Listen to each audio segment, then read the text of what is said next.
Giorgio Emiliano.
Good evening, everyone.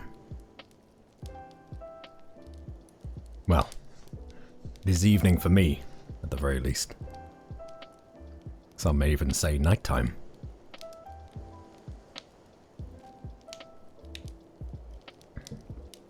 Hello, Rock. Hello, Hope. Hello, Bandu. And hello, Mel. Although you may be gone by now, Mel. That is fine. So, by the announcement that I made in the Discord yesterday, and from putting off this thing that I very much wanted to do a long time ago, we have finally landed at the Creepypasta stream. Hello, Hope. Now, for the sake of the VOD, and for people that may want to listen in the future to these stories, I have muted all alerts. They will still appear on the screen, but they will make no sound. And that is for the benefit of the VOD and for my own as well, as when I begin a story, I do not intend to stop until I finish it. Now, these stories last between, 10 to 15 minutes roughly. So not terribly long. But if anything does happen in the middle of a story, I will be sure to acknowledge it between that story that I finish and the next. Other than that, I just hope that everyone has a nice, chill time. And if that means falling asleep, or closing your eyes and just relaxing, that is all that I would want. Let's slowly get rid of all of this music before I get a copyright claim. Had the worst night ever. Let's take my youngest brother to the hospital. Oh, Hope, I'm sorry. I hope he's alright. And it was a false alarm. Hello, Doc. Just going to quickly finish my snack.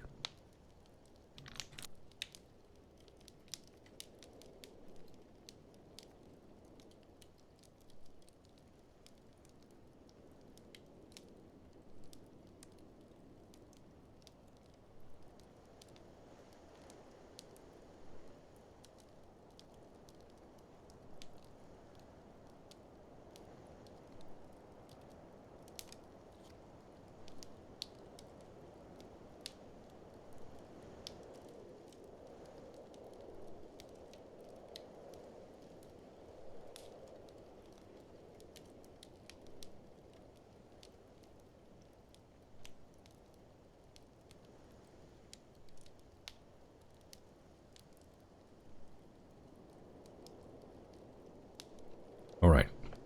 Snack has been devoured. And I'm really sorry to hear that, Hope. I hope he has a quick recovery.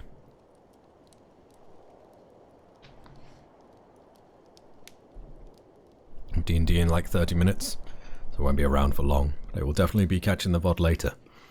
Alright, Rock. No worries. I hope you have a wonderful time at D&D. Home now and resting? Good. That's good to hear.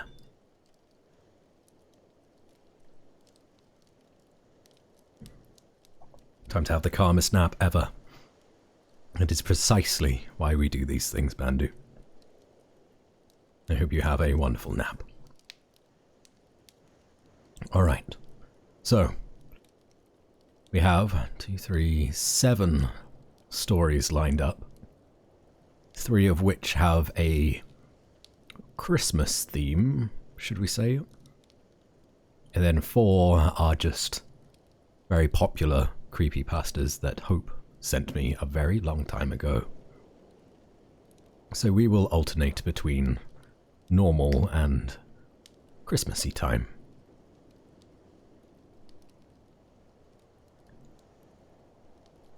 You just thought of something, Doc?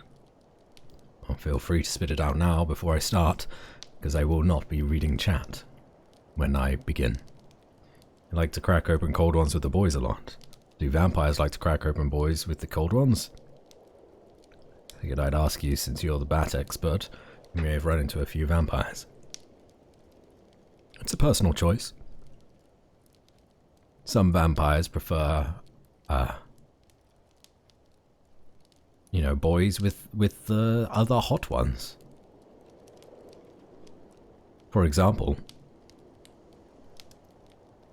Daniel Radcliffe was recently on Hot Ones. And I'm pretty sure he could pass for a vampire. Or at least, he knew one. Anyway, let us not get too sidetracked.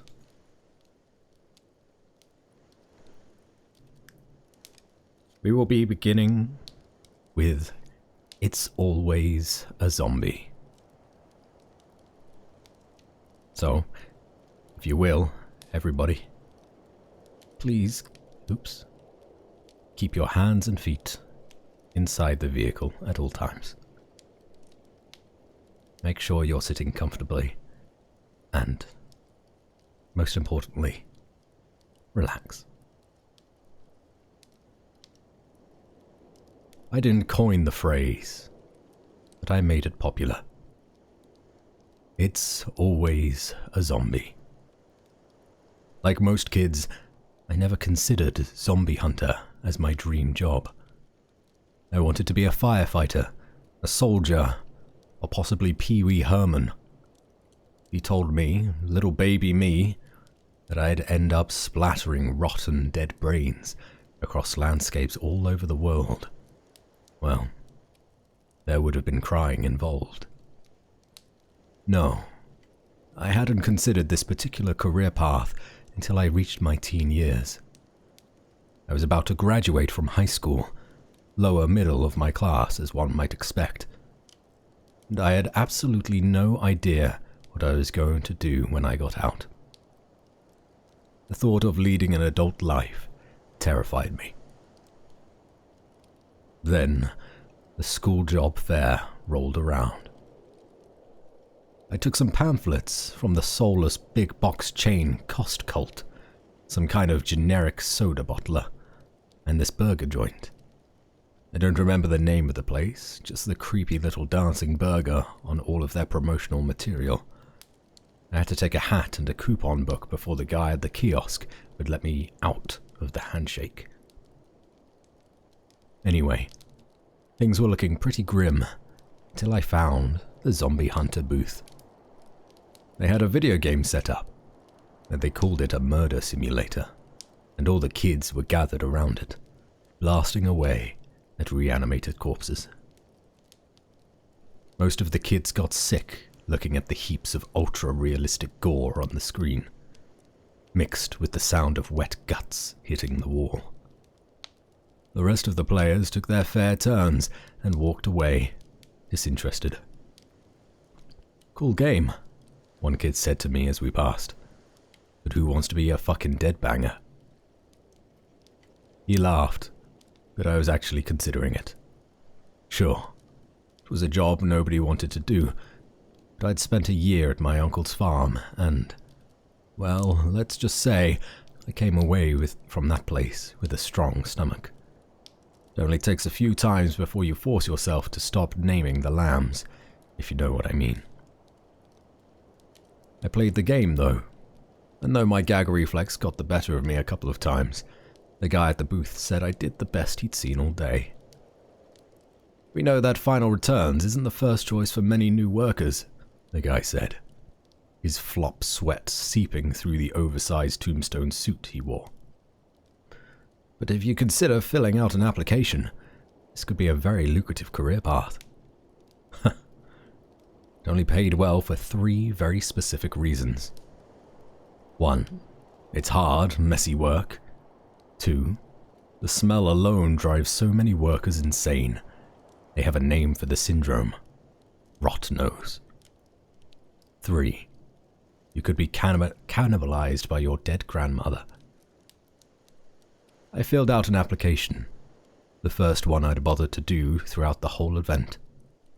I figured, hey, at least I'd get to shoot guns at things. That's always a plus, if you have no other prospects lined up. Do you have to do other things? I asked, pen scribbling across the page. Like what? I don't know. Demons and shit.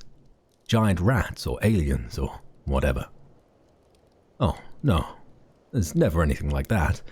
Not really. The giant foam rubber grave marker did his best to shake his head. It's always a zombie. Right he was. My first day on the job after all the training and the threats of what would happen if I accidentally killed a sleepwalker, I started to see what he meant.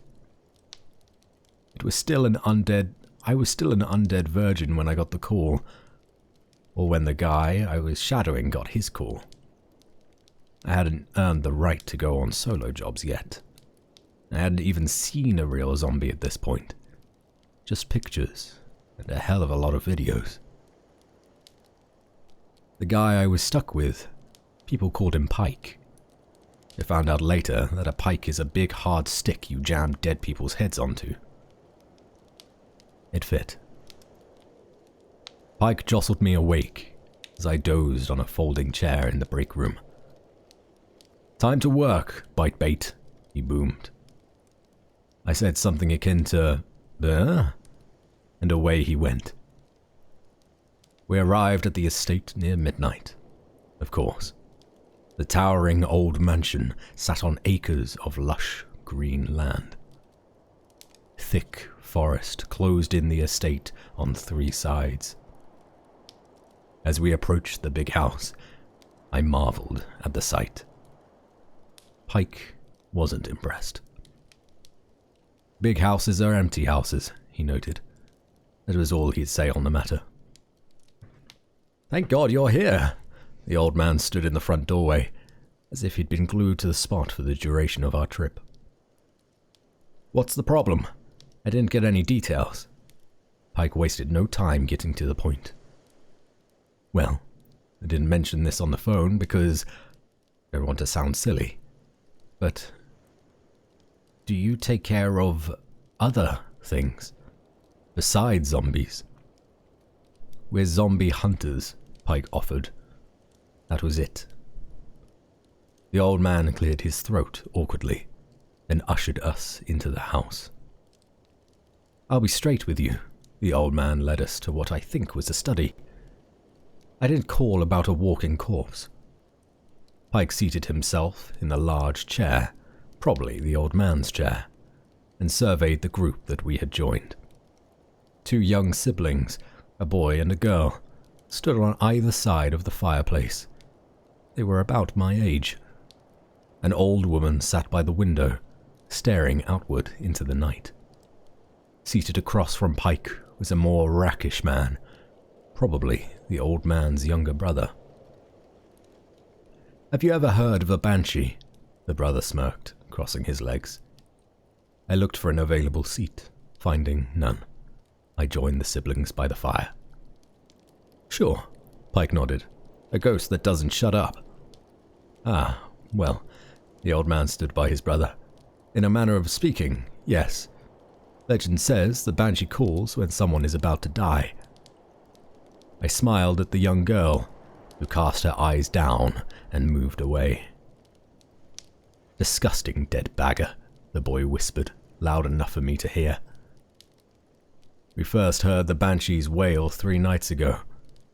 Our groundskeeper, an unreliable fellow, must have been the first to hear.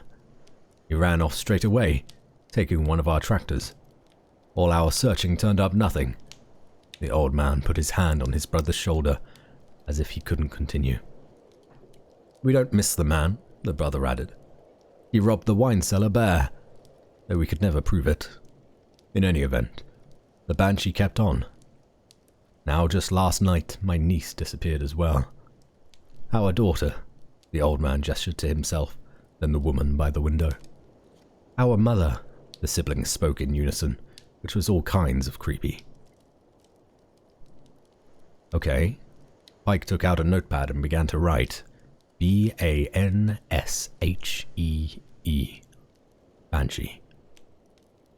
The damn thing went quiet after my niece's disappearance, the brother noted. We had hoped it was gone. Now it's started up again, as if someone else is fated to die. Pike stood and offered to shake the old man's hand. The old man hesitated for a moment, as if the act would transfer some sort of disease. All I could picture was the family hauling Pike's chair into the roaring fire as soon as we left the room. So, is a banshee a ghost, or... I was all questions as Pike and I left the mansion and strolled out onto the grounds. A ghost of, like, a woman?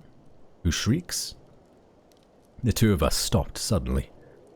A far-off, mournful moan rose up over the trees. The banshee, I muttered, staring out into the night. Pike shot me a disappointed look, mixed with a bit of disgust. He retrieved the notepad from his jacket pocket and held out the page he had written on. He had written, zombie. It's always a zombie, I quipped. Pike grunted, and we continued walking. I like that, he said after a few moments of silence. You come up with that? Yup, I quickly replied. We walked through the woods for what seemed like an hour. At first, we moved randomly, guided only by gut instincts. Then, the same anguished cry would sound, and we'd follow it with our flashlights. We're getting close. Pike took the shotgun from his back and cocked it. Right. I took out my bright yellow training pistol. It reminded me of a pair of safety scissors. Onward, we walked until the sound seemed as if it was right on top of us. Are you sure? I whispered. About? Pike responded in kind. That it isn't a ghost? Yeah, pretty sure. Good. At least we'll only be pretty dead. Finally, we reached a small clearing in the trees. There, at one side of the clearing, was a tremendous pile of dead leaves and branches. Next to that was a dilapidated stone well. The wail sounded again. The well! I pointed like a well-trained hunting dog. The banshee's hiding in the well. Pike shot me another look. It's kind of like the look you'd give an infant who just stuck a sandy cat turd in its mouth. Come here. Pike waved me over to the well as his flashlight cut down into the darkness. We have clearance. That was a term I'd heard before. When a target was far enough away or otherwise engaged, you had clearance to take a moment and think through your next actions. Gathering my courage, I looked down into that hole in the earth. Sure, I'd see a ghost face staring back up at me with empty eye sockets. Wow, I relaxed a bit as I took in the view. That's right, it was a zombie. The groundskeeper, Pike snorted, angling the shotgun at his head. The zombie let out another groan, its stone prison acting like an amplifying echo chamber. Wait! I put my hand on Pike's shoulder. Something he didn't appreciate. Look in the water. The flashlight beam danced across the stagnant water below. A flesh-bare skull could be seen under the surface, resting in a nest of bones. That explains the second disappearance, Pike nodded. She fell in, probably trying to help, and the damn thing picked her bones clean. The thing was quiet for a while, because it wasn't hungry. That's weird. I looked at the large mass of branches. Something doesn't make sense. You're not paid to play Columbo, Pike snapped. It's Dirty Harry all the way. Pike's shotgun blast rang out.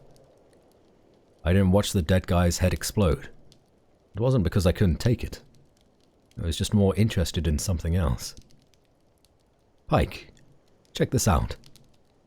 I kicked a few wine bottles out of the haphazard wood pile.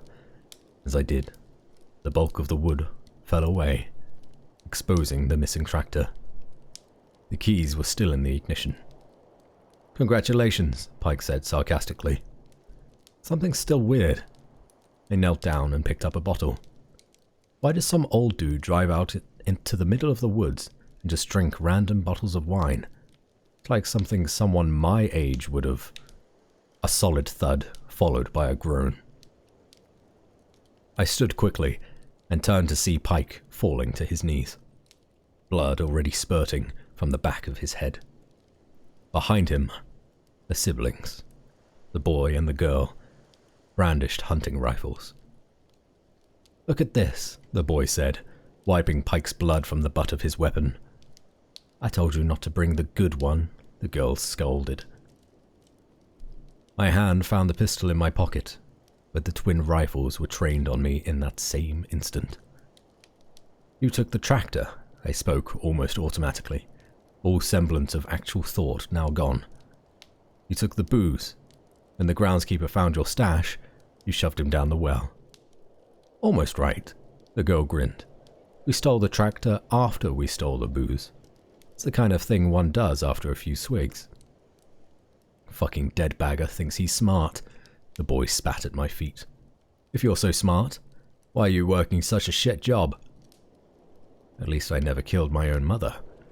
I took a stance and ready to pull the pistol on them. Damn the results. "Yes, well," the girl was taken aback a bit. "It's not our fault. Everyone just keeps searching and searching. And we told them to get over it," the boy finished, clearly more comfortable with the deed. "Nothing against Mum. Could have been any of them. We didn't know the groundskeeper was dead, moving around as he was. We figured he'd tell her everything when she helped him out. So in she went with him." "Do we fire together? Shall it be on 3 then?" the girl asked. "Relax, sissy. I'll take on the task. You've always been piss at shooting." The boy focused hard on me. Then something dawned on me, and I shot off my flashlight, the one and only reason they knew where I was standing in the first place. The first shot split the darkness, and thankfully it didn't do the same to my head. The second, third, and fourth shots came rapidly thereafter. The 2 of them were now firing blindly, literally. The unmistakable baritone voice slowly rose in the darkness. It was Pike. "Look out!" I shouted, not sure where anyone was, much less myself. "It's the kids. They've got guns." There was another rumble from Pike, then a slight yelp, followed by a cracking sound. 2 more shots were fired, and in that brief flash of light, I could see the barrel dangerously close to Pike's chest. A second yelp, more like a squeal, emanated from the area. Then all was quiet. "Pike?" I finally called out. Silence. Convinced that the melee was over, I took the flashlight in my shaking hand and cast a beam across the grass.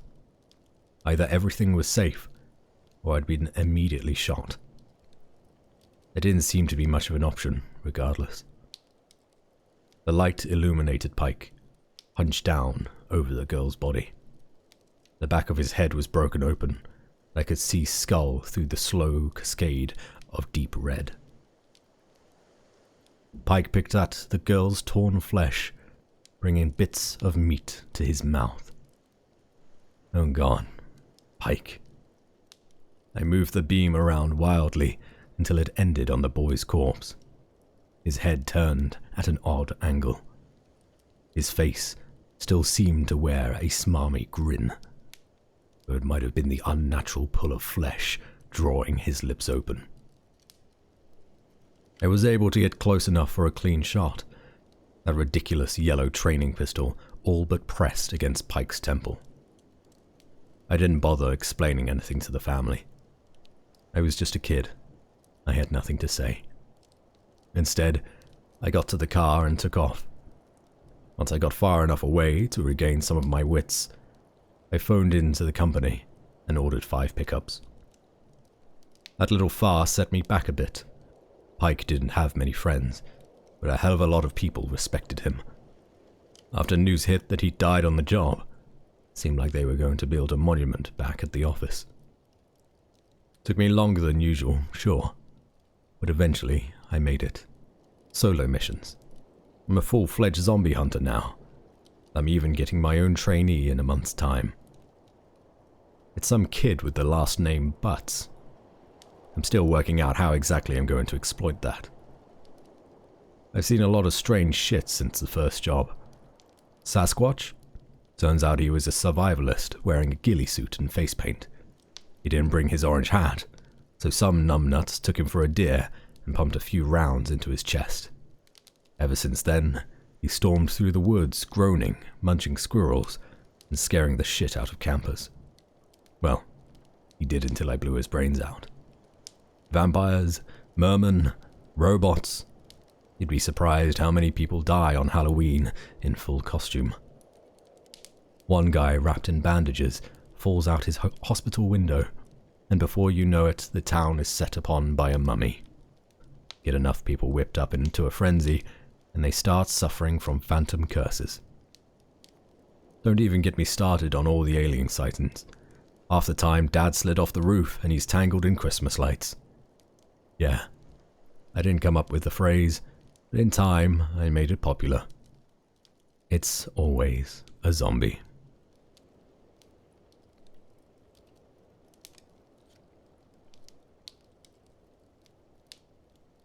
That was It's Always a Zombie.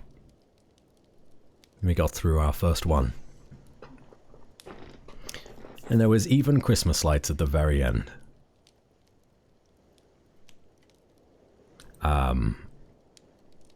Hello to Align and Fortune for jumping in there.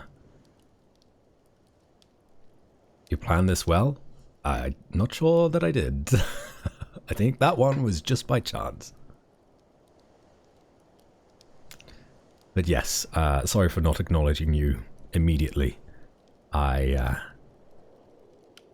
don't want to interrupt the story. All according to plan. Apparently so.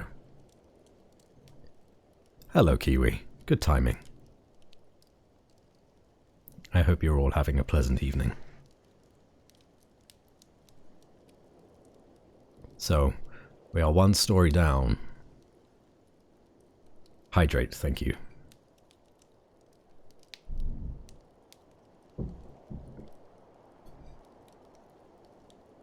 Comfy? Excellent.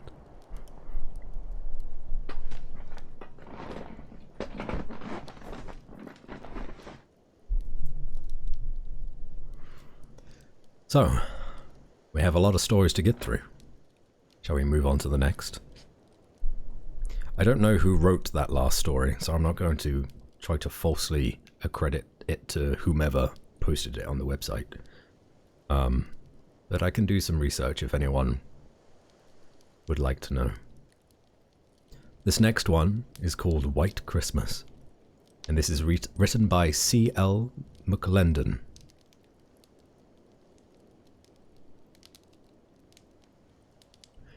Living in Lower Alabama, we rarely receive snow. I spend most of my life wishing for a white Christmas that never came.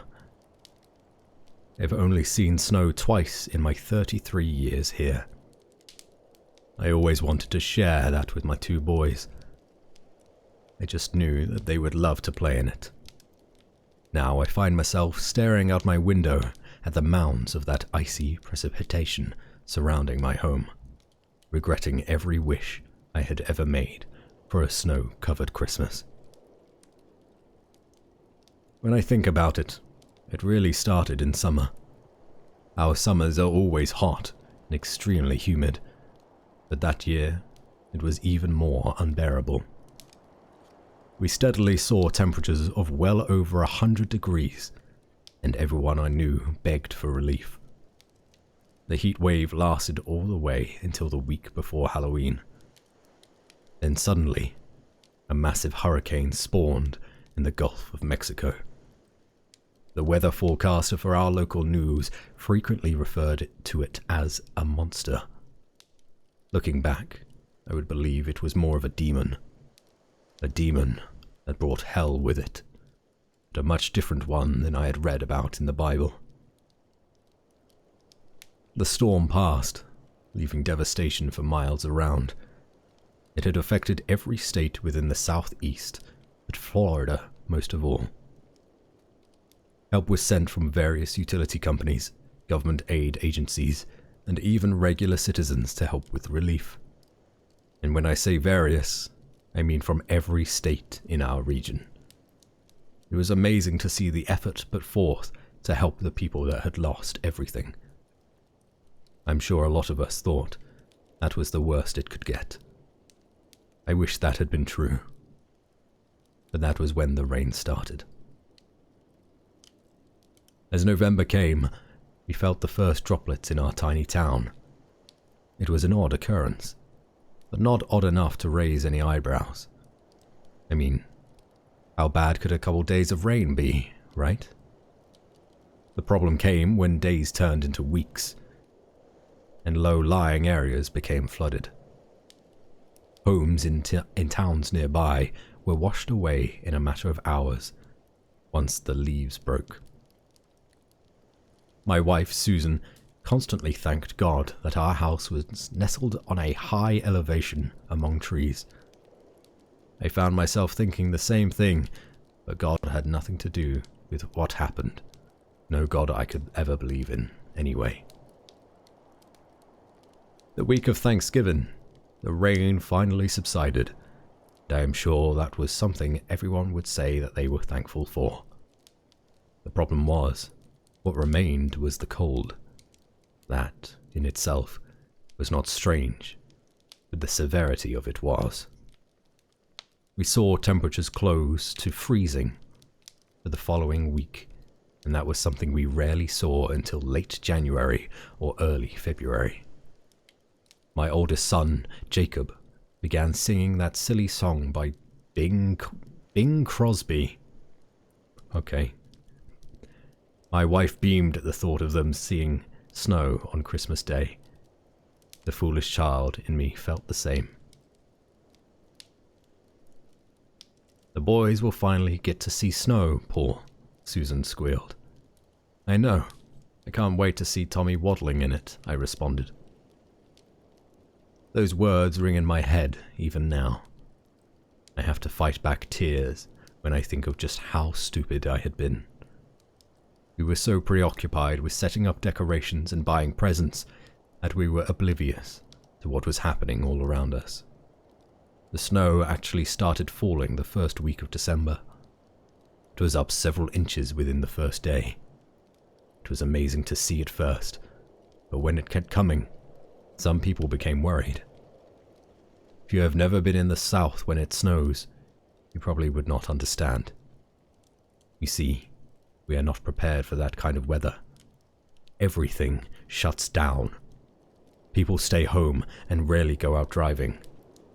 I know it sounds ridiculous to anyone else, but that is what happens. It just kept coming. My wife and I had let the boys play in the fresh powder originally, but when it had gone so high that I could barely walk in it freely, we decided it was best to keep them indoors. Hardware stores had started bringing in new snow shovels to help clear paths, something that you rarely found in our town. I brought one of the last ones on the shelf, as people scrambled to manage the icy foreign invader. The situation seemed to become worse, as small flurries became near blizzards. My wife stayed glued to the news and weather broadcasts. It appeared the northern states had almost been buried in the frigid powder. The president had actually issued a state of emergency, urging people in the northern portion to evacuate south. That was when I finally started to be concerned. These people had been told to come south, but our situation was hardly any better. The weatherman stopped trying to be accurate. His predictions of an end to the madness never came. The temperatures continued to drop. It was not long before we saw them go from 0 to negative digits. It was unheard of in my state for it to be that cold, and people were getting afraid. Plumbing fixtures began to burst from frozen pipes, and people were left without water until they could thaw. Our world had become a freezer in a few weeks, and none of us were prepared for it. My family found themselves wearing our thickest clothing, even inside. It felt like no matter how high I'd set the thermostat, it was not enough. We should have left then. By Christmas, we had no power and utility companies had stopped trying to traverse the harsh conditions to repair downed lines. Local officials had abandoned emergency protocols to save themselves.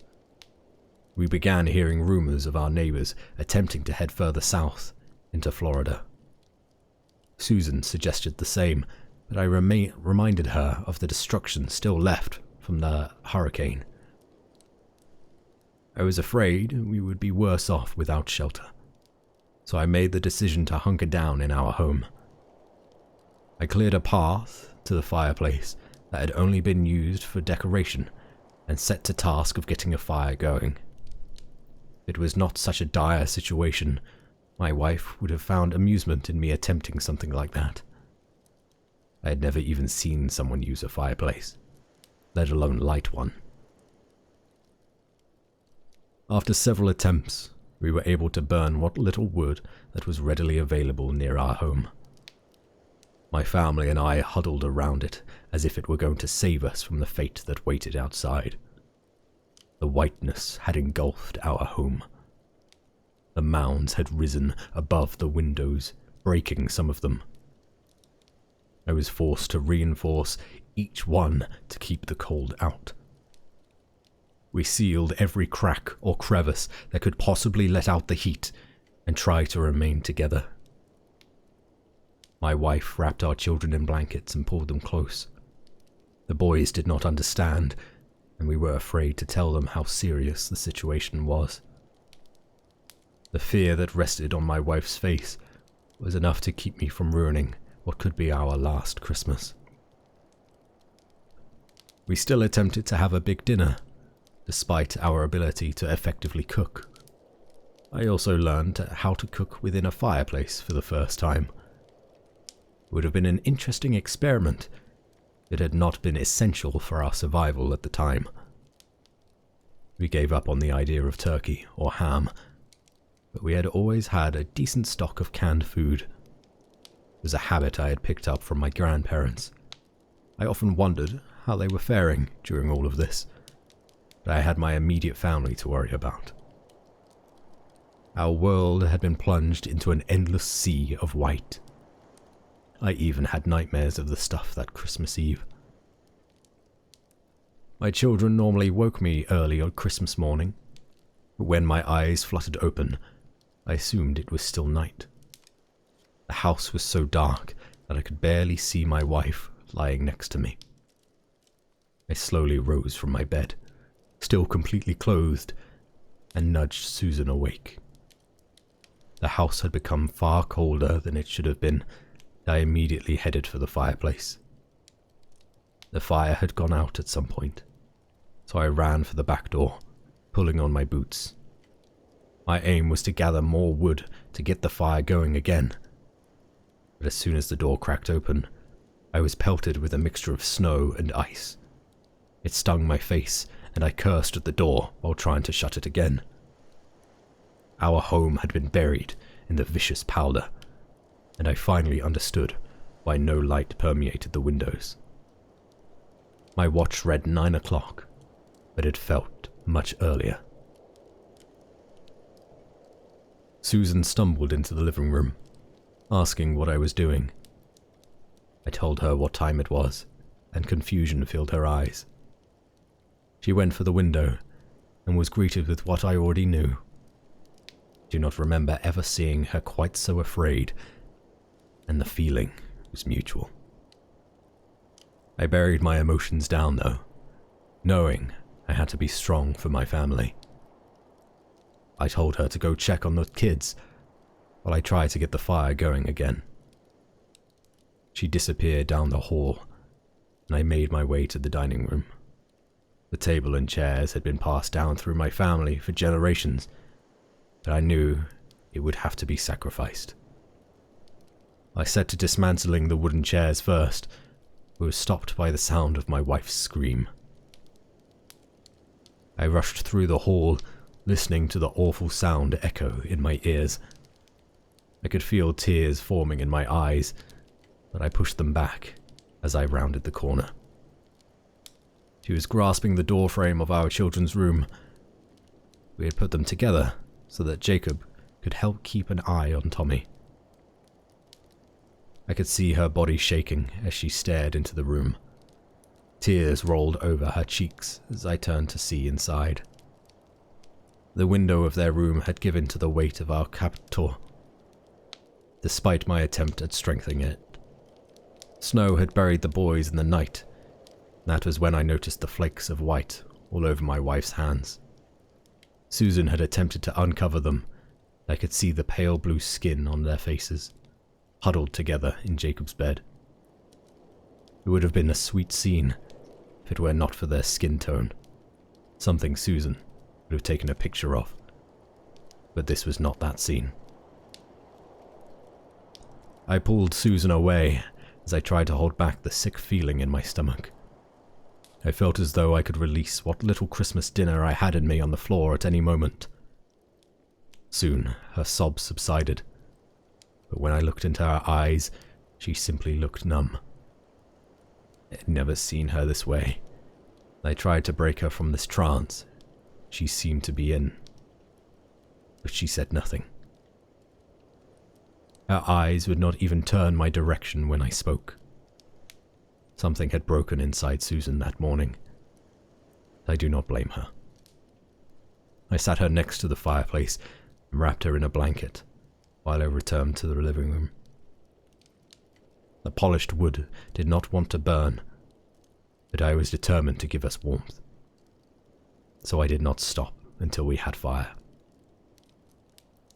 I made it a point to ask Susan to stay by the fire while I returned to the boys' room. I could not leave them that way, but when I reached the door, I found myself pausing just outside.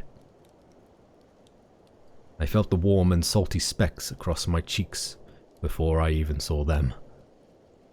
I slowly stepped inside and slid gloves over my hands. I finished clearing away the snow and noticed why they had not simply come to our room. The wood I had used to seal off the window had struck my oldest first. It left a gash near his temple that would have knocked a grown man unconscious.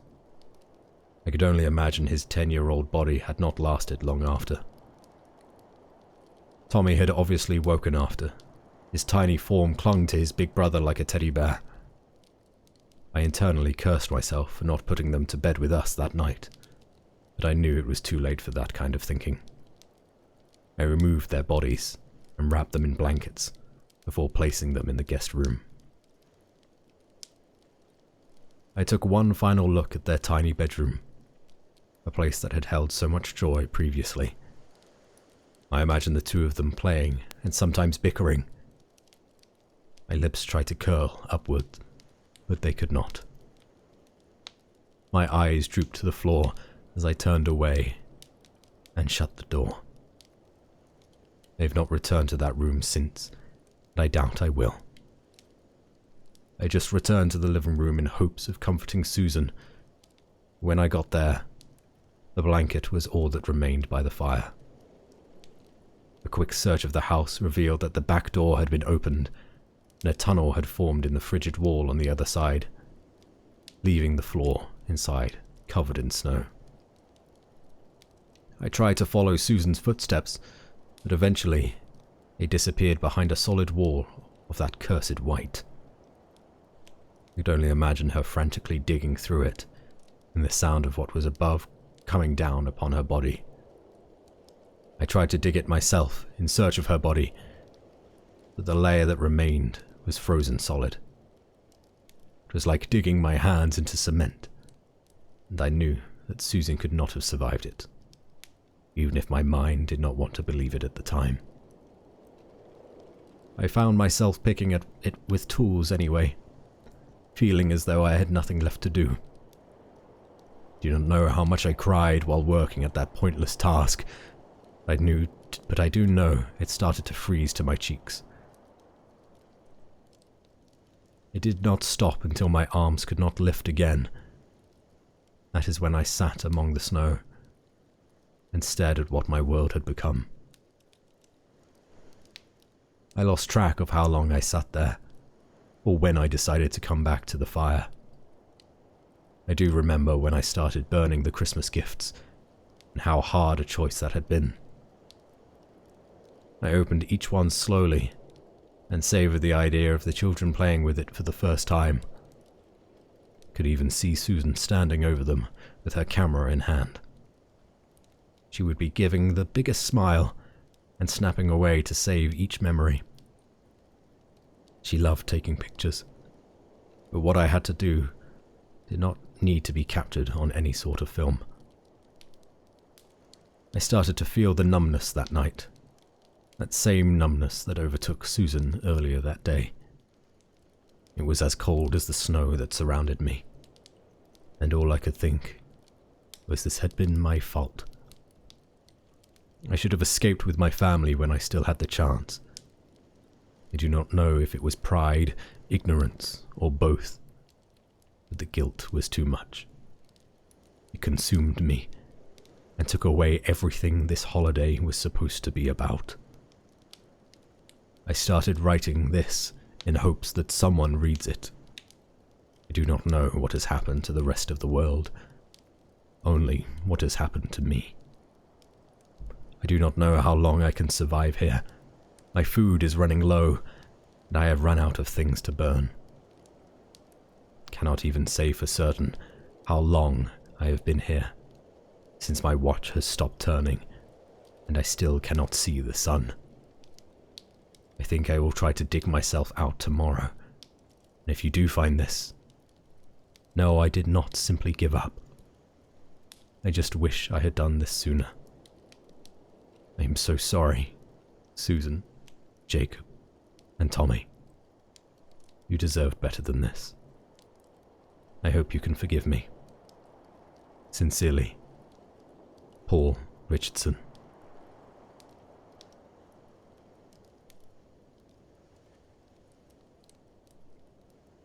That was White Christmas by C.L. McClendon.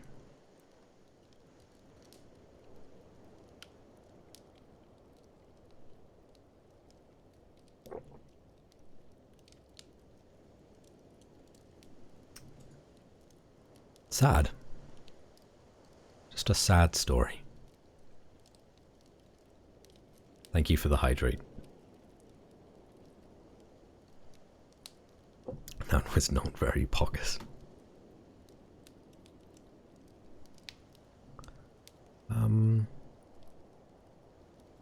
Where is the author? This one.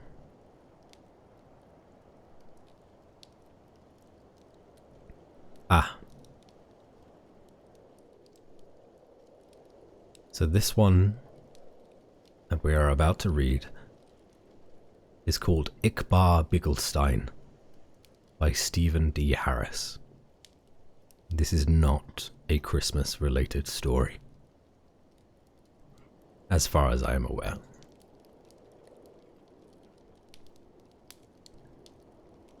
When I was a small child, I was terrified of the dark. I still am. But back when I was around 6 years old, I couldn't go a full night without crying out for one of my parents to search beneath my bed or in my closet, or whatever monster I thought was waiting to eat me. Even with a nightlight, I would still see dark shapes moving around the corners of the room, or strange faces looking in on me from my bedroom window. My parents would do their best to console me, telling me that it was just a bad dream or a trick of the light. But in my young mind, I was positive that the second I fell asleep, the bad things would get me. Most of the time, I would just hide under the blankets, until I became tired enough to stop worrying.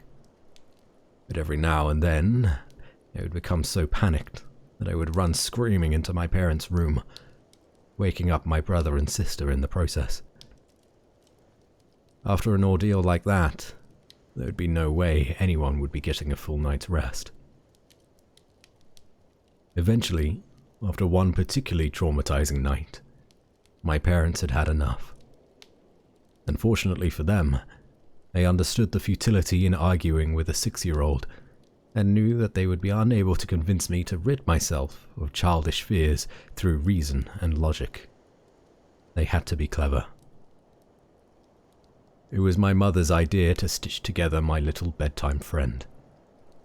She collected a large assortment of random pieces of fabric and her sewing machine, and created what I would later refer to as Mr. Ickbar Bigglestein, or Ick for short. Ick was a sock monster, as my mother called him.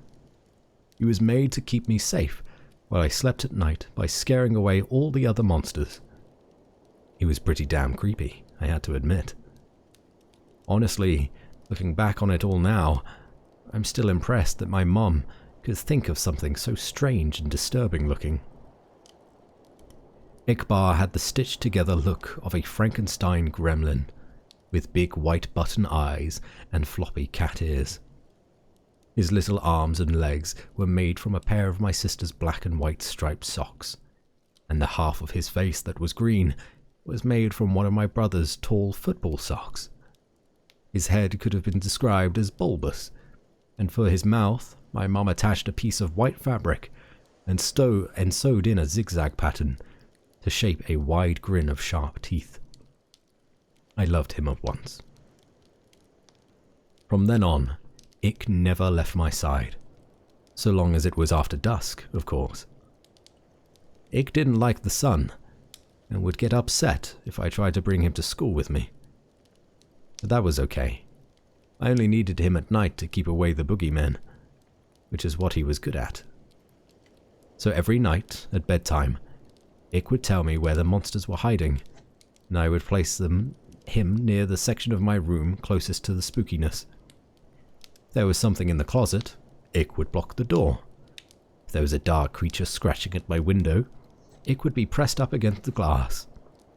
If there was a big hairy beast under my bed, then under the bed he went. Sometimes the monsters weren't even in my room.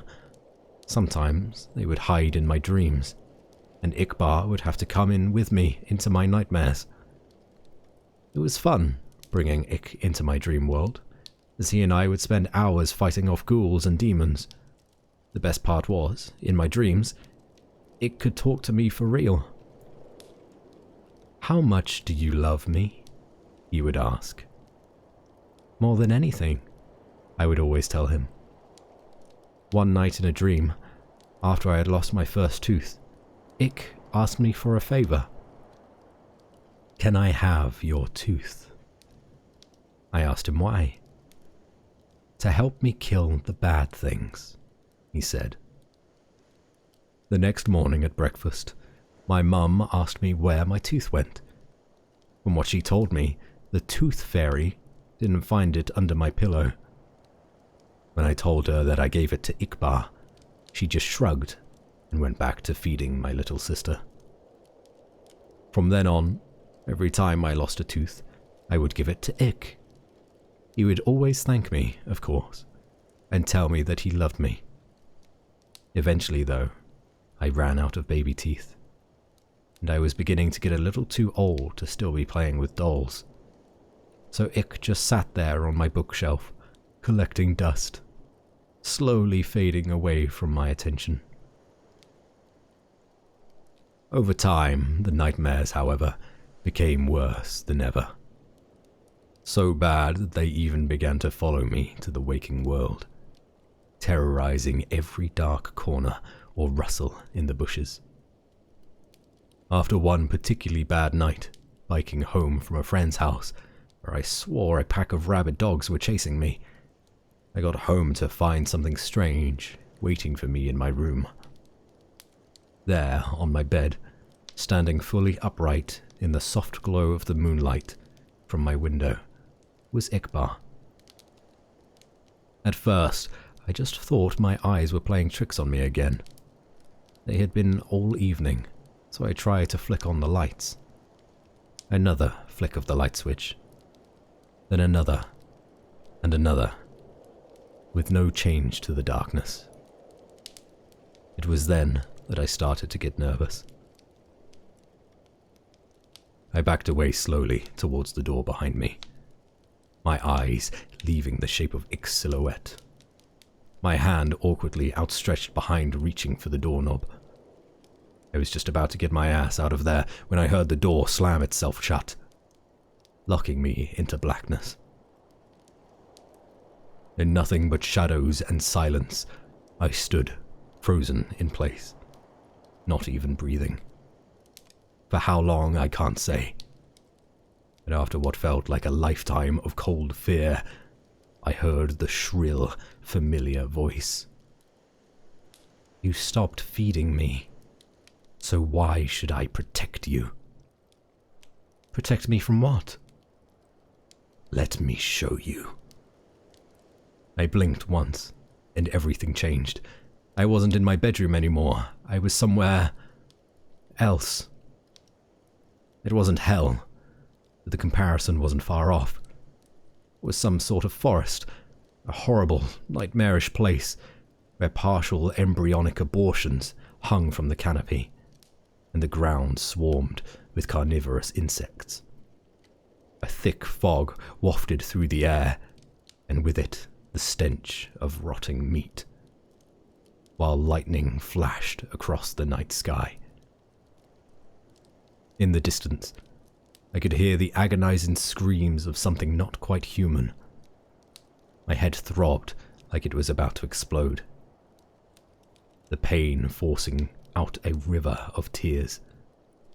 In my mind, I heard his voice again. This is what your reality would become without me. I felt earth-shaking footsteps approaching fast.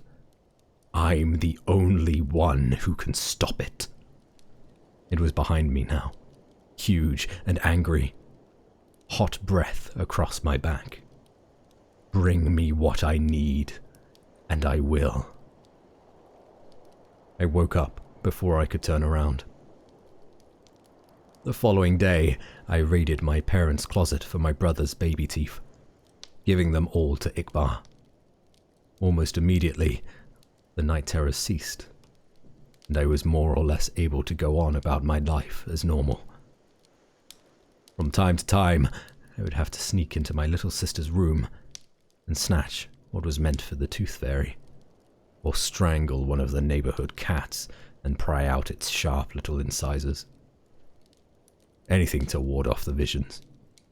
Anything from a shark tooth necklace to a cavity-ridden bicuspid. I also began to notice that Ick would move about my room whenever I left for any length of time, rearranging my stuff and hanging additional curtains. He was even beginning to look more lifelike, somehow. In the right light, his teeth would glisten, and he was warm to the touch. As much as he creeped me out, I couldn't work up the courage to just destroy him, knowing perfectly well where that would leave me. So I went on collecting teeth for Ick throughout all of high school and college. The older I got, the more things I would learn to fear, the more teeth Ick would need to keep me safe. I'm 22 years old now, with a decent job, my own apartment, and a set of dentures. It's been almost a month since Ick's last meal, and the horrors are starting to crowd around me once more. I took a detour through a parking garage after work tonight. Found a man fumbling with his car keys. His teeth were stained yellow from a lifetime of cigarettes and coffee. Even still, I had to use a hammer to get out the molars. When I got back to my apartment, he was waiting for me on the ceiling in the corner, 2 white eyes, and a mouth of razors. "How much do you love me?" he asks. "More than anything," I reply, taking off my coat. "More than anything in the world."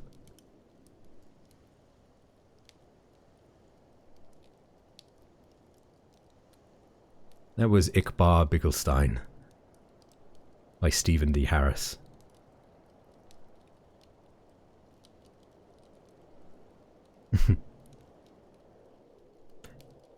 Hello, Pappy. It's good to see you. Not the cats, I'm sorry. Bicuspid? Possibly. Tripped me up, that one. The monster became an interior designer so it could hang more curtains. Oh. I'll get on the monster.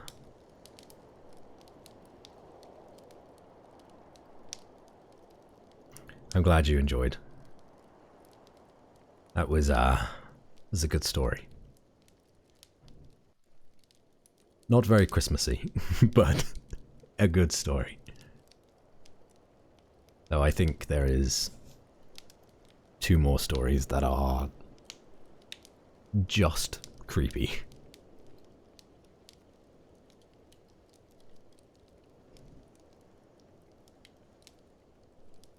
I think the most ironic thing is wrapping presents to this with my Hello Kitty wrapping paper. Oh no. Okay. Who wrote this one? Jessica Charlie is the author of I Was a Christmas Elf.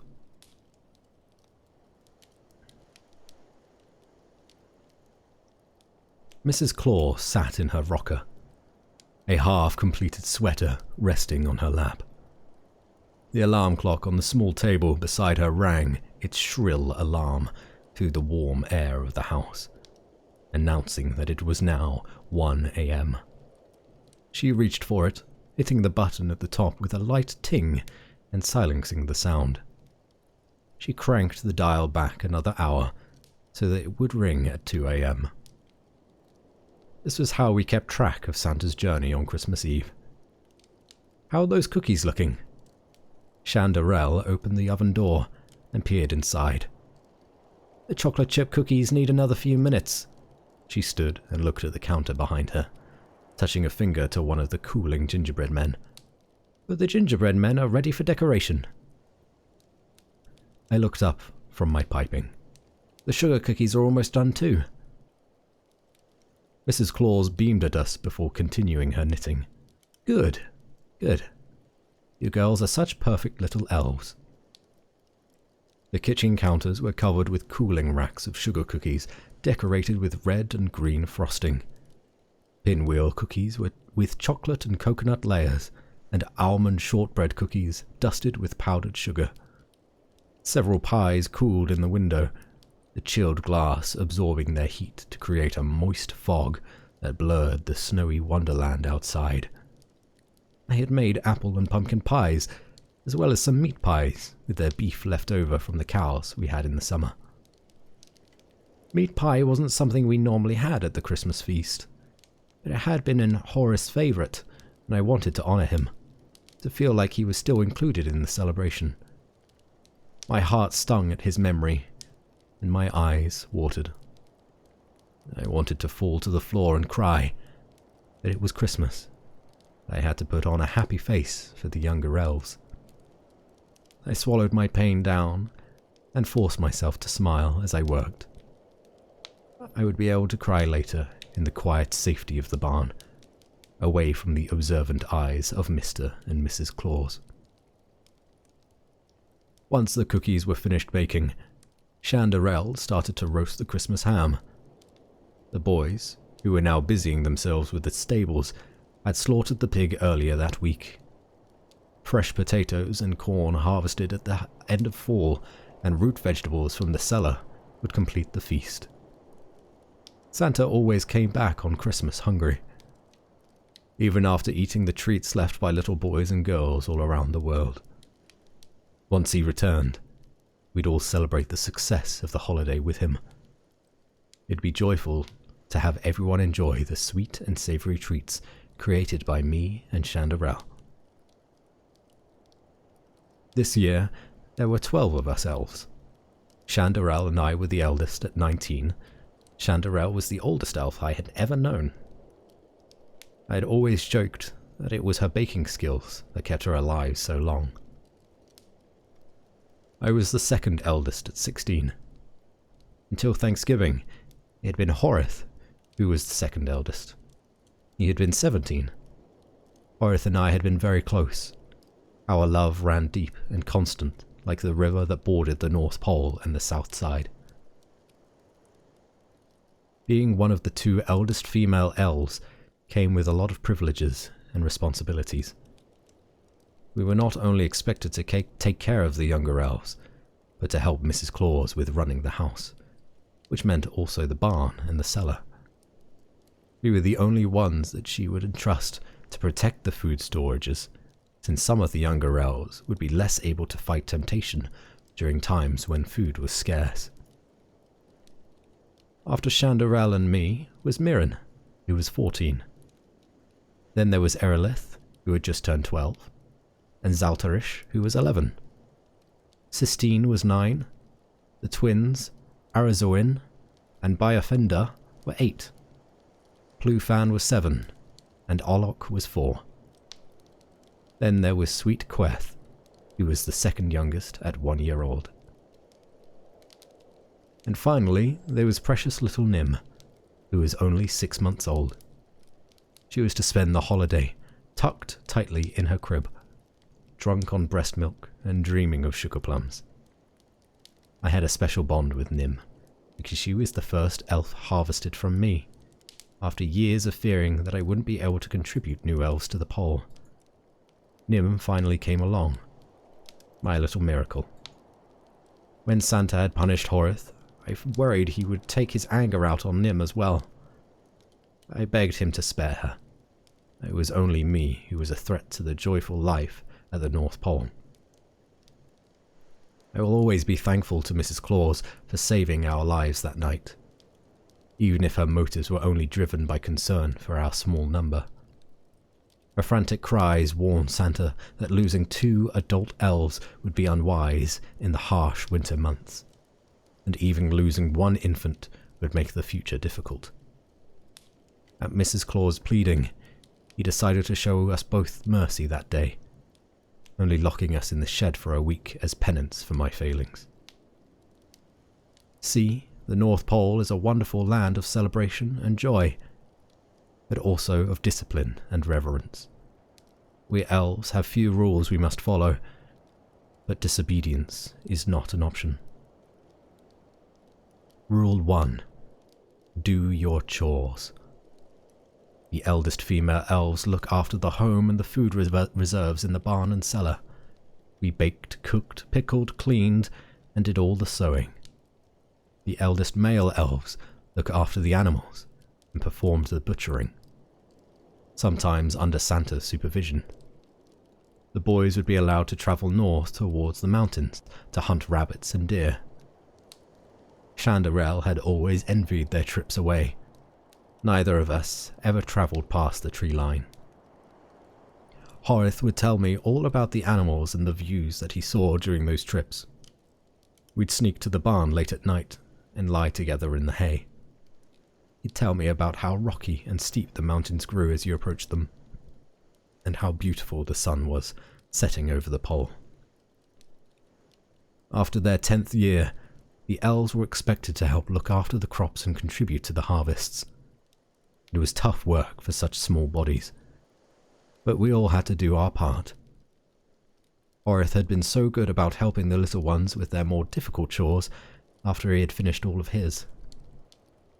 When they weren't in the fields, they either took care of the younger elves or assisted the older elves in more detailed tasks. This also helped them learn the jobs that they would soon be expected to perform. The youngest elves were in charge of the easier chores, such as taking care of the chickens and collecting eggs, or helping with the gardening. When all the elves did their chores, the North Pole ran smoothly, like a well-oiled machine. Even this past year, with only 12 of us, we were all able to survive. And it was indeed lucky that Shandarel and Mirren were both ripe with the next generation of elves, promising that our numbers would grow again. Rule 2. Always be joyful. Mrs. Claus told us that a smile is all you need in this world, that it is a conduit for joy. When we felt bad things, she'd shush us. Santa does not like it when elves cry, she'd warn. But sometimes it was hard, especially for the little ones. We'd remind them to try and be joyful, even when they had stubbed their toe or skinned their knee. But still the tears would flow around their frowns. We'd tell them that it'd get easier as they grew older. They'd sniffle and nod, and we'd smile at them, rewarding their joy with cookies and candy. What I never revealed was that it was difficult to be joyful sometimes, even as an older elf. And so I had to pretend. When Mr. Claus could see my unjoyfulness seeping through my smiling face, he'd tell me to be more like the other elf girls, to be more like Shandarel or Mrs. Claus, whose warm smile never faltered. Mrs. Claus, with those ice blue eyes, crinkled permanently by a wide, toothy smile. Mr. and Mrs. Claus said that elves were always joyful, so I used to worry that I was defective. But then I started going to the barn at night with Horace, and he told me that he wasn't joyful sometimes too. I told him about how I was often not joyful. He looked me deep in the eyes and told me he felt the same. Telling him that oddly made being joyful easier. Rule 3. Only Santa may leave the pole. The only exception being when he would take the older boys hunting. Otherwise, only Santa was able to come and go. He didn't leave only on Christmas Eve, but would leave the pole once or twice a month. I once asked Mrs. Claus what Santa did when he left. She explained that he needed things that we couldn't provide at the North Pole. Despite her unfaltering smile, she'd sympathize with us, the girl elves, on those nights. These were the nights when Santa would visit us in our room. Most of us wouldn't be able to sleep those nights, not when we knew what was coming. He'd waken the few that could early in the morning, our thin door banging against the wall. The sound would always vibrate through my bones as a sour scent permeated the room, making the warm air heavy over my mouth, forever forced into a smile. He'd make one or two of the girl elves and carry us out to the shed, where he would ready us for harvesting new elves. It wasn't all like when Horace and I would go to the barn. That would be soft and painless. It hurt when Santa sewed us. There was an unspoken fourth rule at the pole, that only Santa may harvest his elves. We were supposed to be pure, but Horace and I loved each other. We loved each other so much that our bodies ached to be together. And then Mr. Claus found us. He had been so proud of me too. So proud that I had finally provided fruit for him and Mrs. Claus. It was then that he took Horace to the shed. That was the last time I saw my love. His face twisted in fear and pain as Santa dragged him through the cold, dead leaves. I cried for him, openly. Mrs. Claus allowed it. Even though it was not joy, she had always been much kinder than Santa. The alarm rang at 6 a.m. Mrs. Claus stopped her knitting and stood at the window, looking out at the winter landscape around us. Worry furrowed her brow, slightly wrinkling her otherwise joyful face. Santa Claus had never been this late before getting home before. At 11 a.m., Mrs. Claus let us eat some of the feast that we had prepared so that we could go to bed without empty stomachs. I couldn't sleep, though. Instead, I listened to her walk back and forth by the front windows, waiting for him. At 3 p.m., the other girl elves and I joined her in the living room. At this point, she was curled up on her rocking chair. She wasn't crying, which I was surprised by. Despite Rule 2, I understood the hurt that happens when someone you love doesn't come back. Yet instead, Mrs. Claus rocked back and forth, her eyes glazed, staring out into nothing. She was unresponsive, her lips drawn tight, making her grin look dehydrated and skeletal. By the time 5 p.m. hit, we abandoned her to feed the younger elves more of the Christmas feast, which now lay cold on the table. At 8 p.m., Chanderelle called out for me to join her at the window. I hugged Nim close to my chest as I walked over to see. Chanderelle pointed, and I immediately saw the shadowy figure which had just emerged from the tree line. Mrs. Claus jumped from her chair, pushing us aside to take a look. "Oh, thank God, he's back!" she cried, the practiced smile of joy stretching her face wide again. We continued to look over her shoulder as another shadowy figure appeared, followed by another. Soon, several shadows were walking towards the house. Mrs. Claus's face went pale, and for the first time, her smile wavered. It felt as if ice water was running down my spine. She ran to the back of the house and came barreling back moments later with a large shotgun. She brandished the weapon in front of her as she ran out the door, wearing nothing but her housecoat and slippers. There was a loud bang. She fell into the snow, which quickly turned red around her. We were too stunned to react. Within seconds, strange men were around us, touching us and asking us questions in short barks. Chanderelle smiled wildly at them, asking if they wanted some cookies and Christmas cheer. Nim and I were the only ones who cried. I haven't seen any of the other elves since. The men let me keep Nim, though, which I appreciate. They gave me a cup of water and a cup of some warm brown liquid I assumed was hot cocoa, but it was bitter and earthy. I spit it out, and the men took it away. They asked me a lot of questions, many of which I didn't understand. It was like they were speaking a different language. They asked me who my mother and father are, but I don't know what those words mean. I asked if I could go back to the North Pole, but the men only clenched their jaws without answering. Their features were sharp, and their flesh was not snowy white. They were not elves. They all looked different. It was difficult to keep them straight. They were all odd-looking, and each of them looked old, much older than Mrs. Claus. They looked like they were Santa's age. I'm alone now. This place is too bright, too cold, too metallic. The light hurts my eyes, and the coldness gnaws at my bones. Tears bite at my cheeks. I try to smile, but it is hard to even pretend to feel joy here. The warmth of Nim on my chest is the only comfort I have. She squirms as I look down at her and try again to smile. She looks up at me, and her large wet eyes search my features before lighting up with recognition. She smiles at me, and my heart lightens.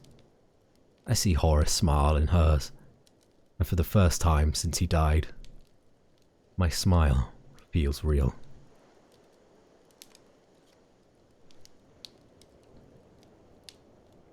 Oof. Jessica Charlie? You fucked up. I was a Christmas elf.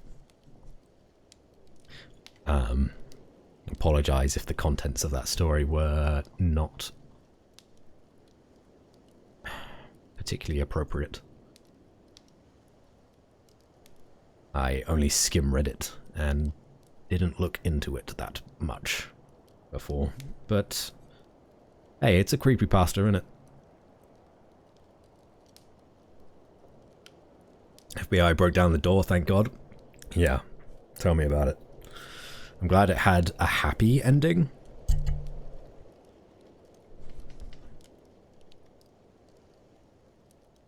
Have a holly jolly Christmas. Oh no. Happy, yes, exactly, Bandu. Exactly. Let me just hydrate myself there.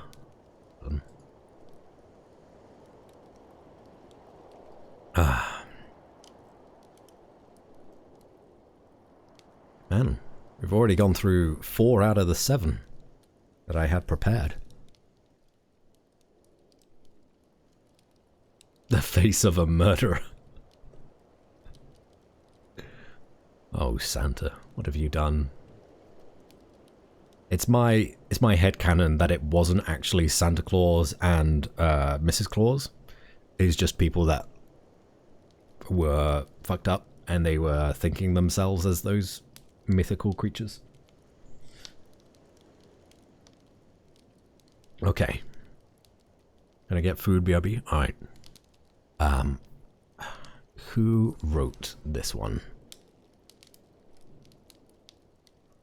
I don't have a real name, only a username for this one. The original author is called Scarjo. So from that I can only assume that Scarlett Johansson wrote this. It's called Autopilot.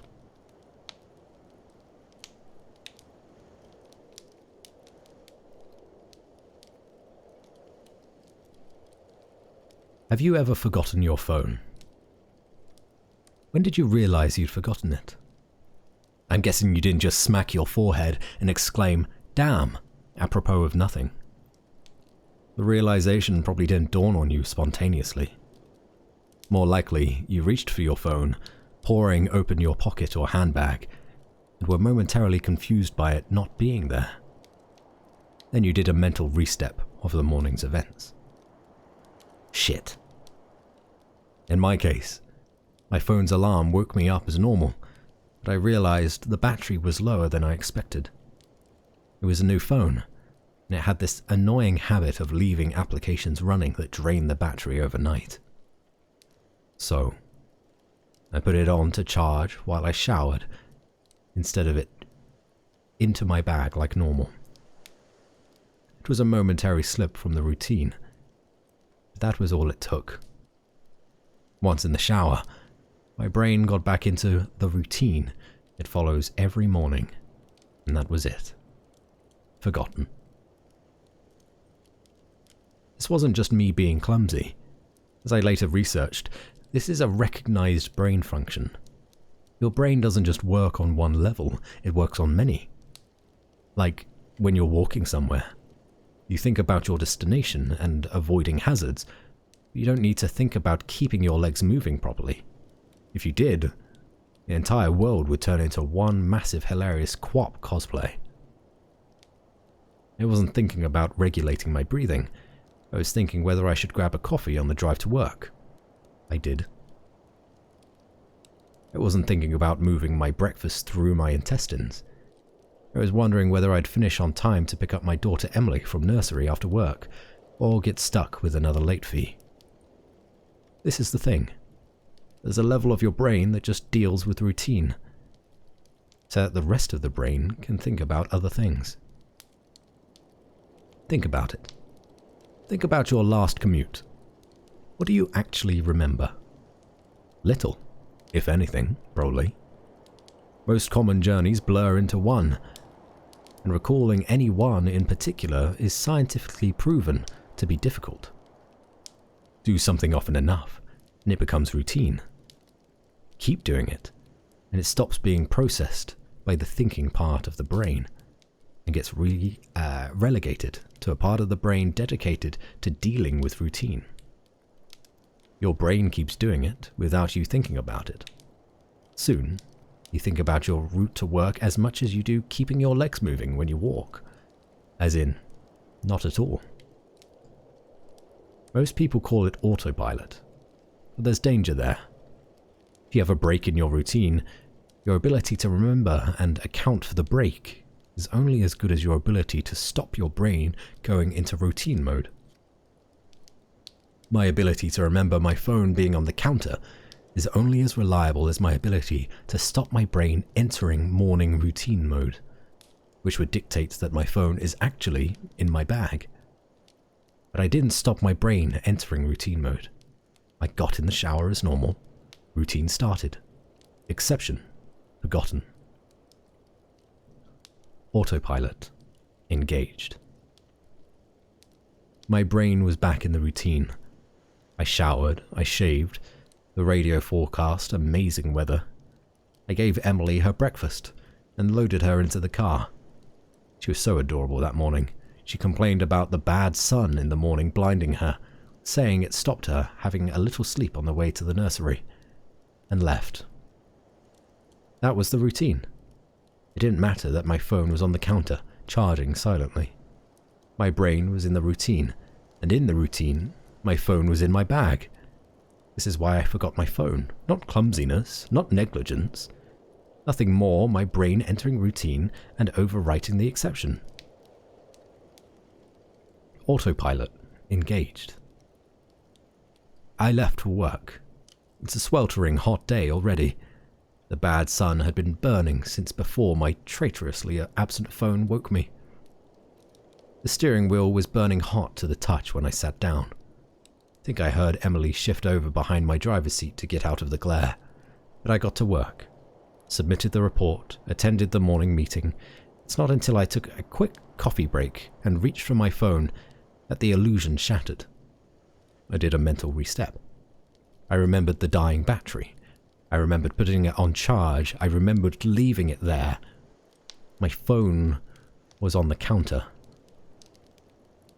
Autopilot disengaged. Again, therein lies the danger. Until you have that moment, the moment you reach for your phone and shatter the illusion, the part of the brain is still in routine mode. It has no reason to question the facts of the routine. That's why it's a routine. Attrition of repetition. It's not as if anyone could say, "Why didn't you remember your phone? Didn't it occur to you? How could you forget? You must be negligent." This is to miss the point. My brain was telling me the routine was completed as normal, despite the fact that it wasn't. It wasn't that I forgot my phone. According to my brain, according to the routine, my phone was in my bag. Why would I think to question it? Why would I check? Why would I suddenly remember, out of nowhere, that my phone was on the counter? My brain was wired into the routine, and the routine was that my phone was in my bag. The day continued to bake. The morning haze gave way to the relentless fever heat of the afternoon. Tarmac bubbled. The direct beams of heat threatened to crack the pavement. People swapped coffees for iced smoothies, jackets discarded, sleeves rolled up, ties loosened, brows mopped. The park slowly filled with sunbathers and barbecues. Window frames threatened to warp. The thermometer continued to swell. Thank fuck the offices were air-conditioned. But, as ever, the furnace of the day gave way to a cooler evening. Another day, another dollar. Still cursing myself for forgetting my phone, I drove home. The day's heat had baked the inside of the car, releasing a horrible smell from somewhere. When I arrived on the driveway, the stones crunching comfortingly under my tires, my wife greeted me at the door. "Where's Emily?" Fuck. As if the phone wasn't bad enough. After everything, I'd left Emily at the fucking nursery after all. I immediately sped back to the nursery. I got to the door and started practicing my excuses, wondering vainly if I could charm my way out of a late fee. I saw a piece of paper stuck to the door. Due to vandalism overnight, please use the side door. Today only. Overnight? What? The door was fine this morning. I froze. My knees shook. Vandals. A change in the routine. My phone was on the counter. I hadn't been here this morning. My phone was on the counter. I'd driven past because I was drinking my coffee. I'd not dropped off Emily. My phone was on the counter. She moved her seat. I hadn't seen her in the mirror. My phone was on the counter. She'd fallen asleep out of the bad sun. She didn't speak when I drove past her nursery. My phone was on the counter. She changed the routine. My phone was on the counter. She changed the routine, and I'd forgotten to drop her off. My phone. 9 hours. That car. That baking sun. No air, no water, no power, no help. That heat. A steering wheel too hot to touch. That smell. I walked to the car door, numb, shook. I opened the door. My phone was on the counter, and my daughter was dead. Autopilot, disengaged.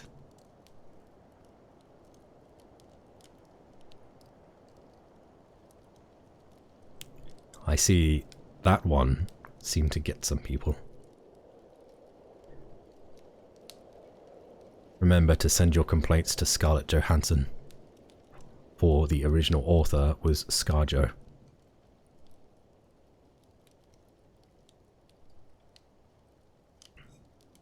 I quite enjoyed that. That was a good story.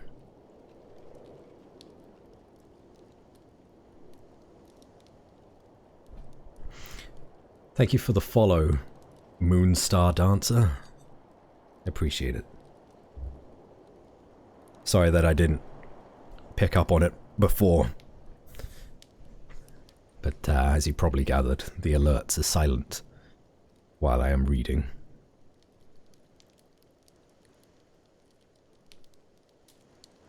You're gonna use my pick? That's true. Because it was on the counter. Yeah. It was, you're right.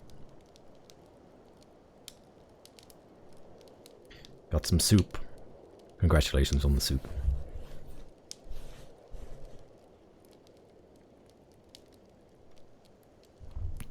Alright.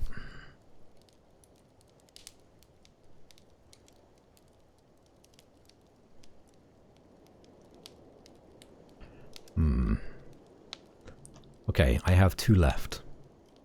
Let's leave the final Christmas one to last. And I will read the non-Christmas one now, which is also a recommendation by Hope. This one is called Don't Ever Let Them In by Anton Scheller.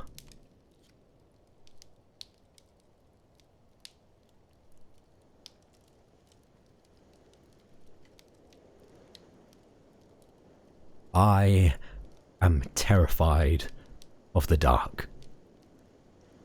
My grandmother, on the other hand, had an affinity for the dark. She loved and enjoyed the dark so much that most windows in her house were walled shut, and the few that remained were, except for rare occasions like family visits, blacked out with several layers of curtains. It was only when I was about 16 that I realized that those two, her love and my fear of the dark, were connected. When I was small, I was supposedly very hyperactive.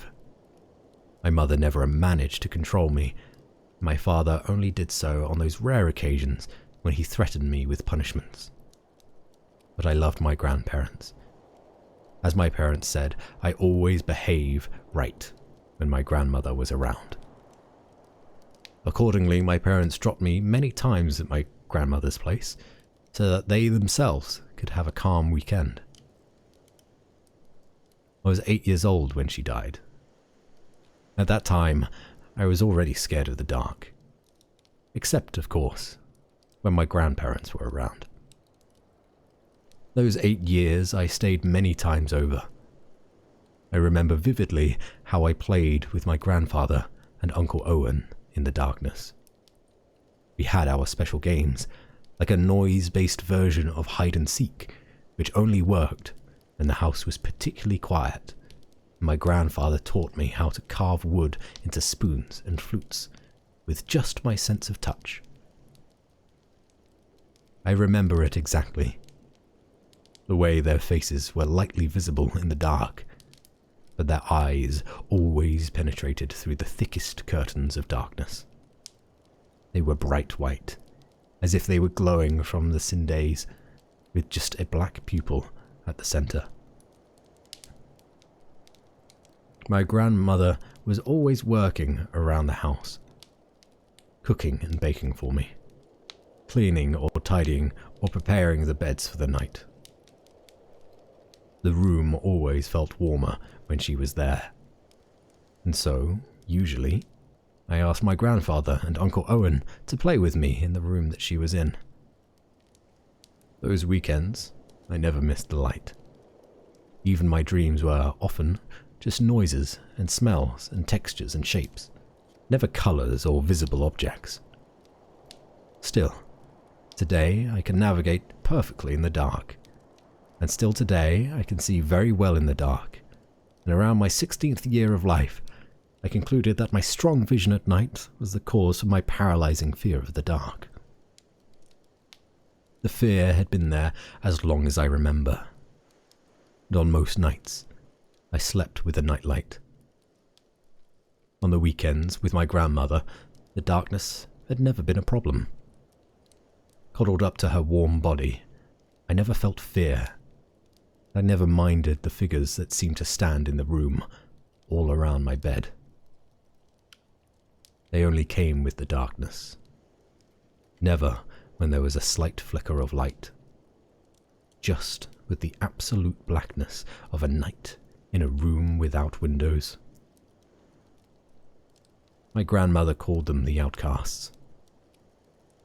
She said that they were family and friends, former close ones.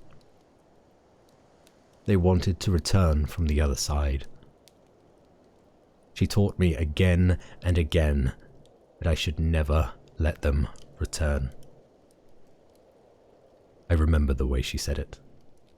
We were lying in the bed, my head cuddled up to the warmth of her shoulder. Somewhere behind me, my grandfather was snoring, and when I turned, I could see his face glowing in the darkness. With his white skin, it was even more visible than that of my grandmother. You can see the difference in their faces, she said.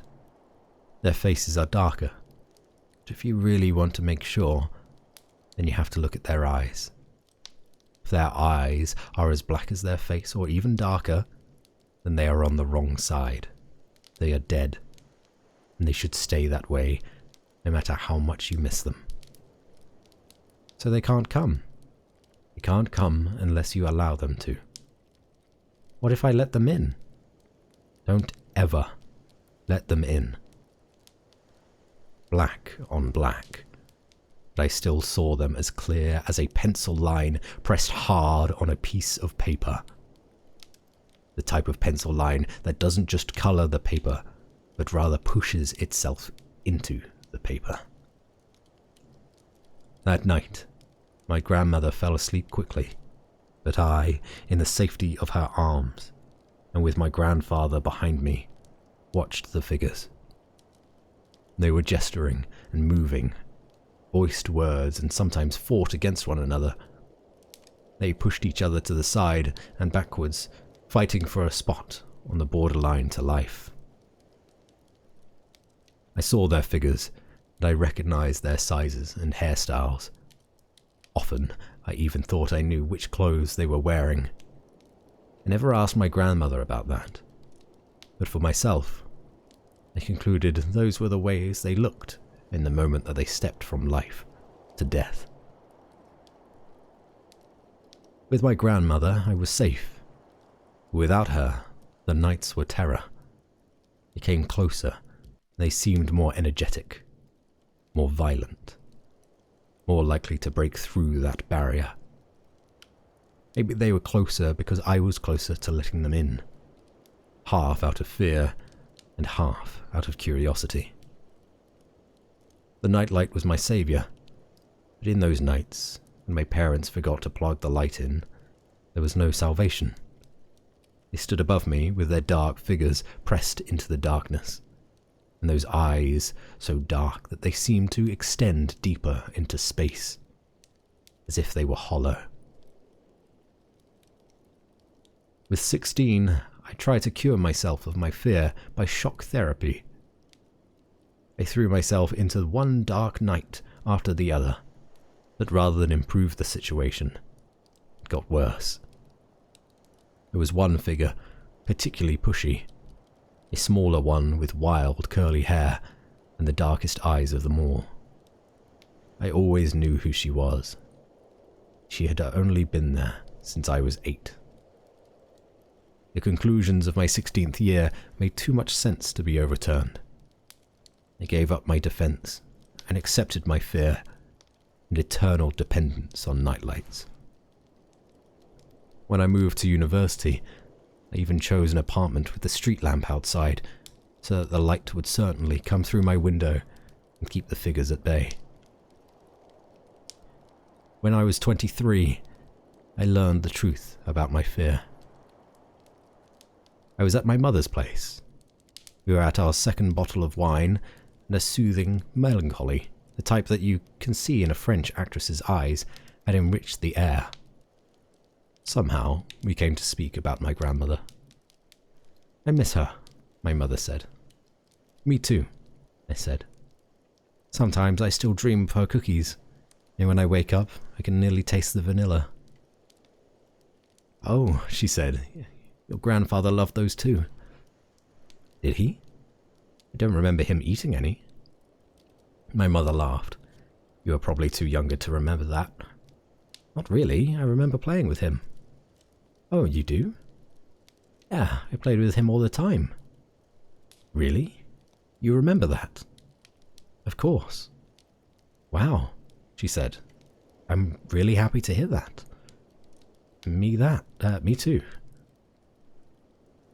"I always thought you wouldn't remember him because you were so young." I took a sip from my glass and let the bitterness fade from my mouth. "I don't remember going to his funeral." "Of course not," she said. "We left you with a friend and went alone." "What? Why?" "We thought you wouldn't understand it. You were just 2 when your grandfather and Uncle Owen had their accident. When I was 16, I thought I was scared of the figure standing at the borderline to our world.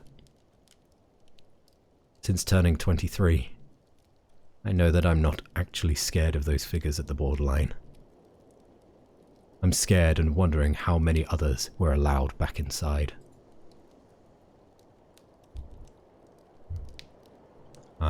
Credit to Anton Scheller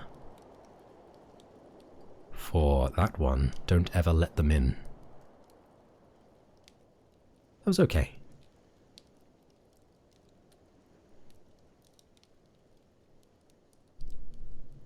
Okay. Let me see about this last one.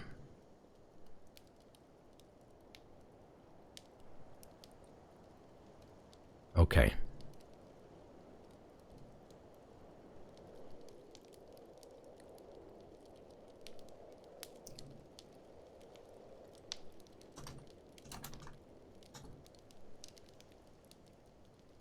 Ah.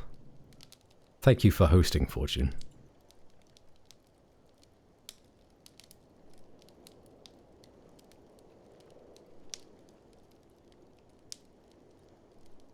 A telltale heart?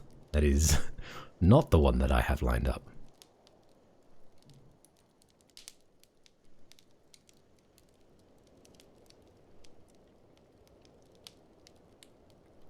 What I do have lined up is Toys in the Attic. Written by Nate J, 82.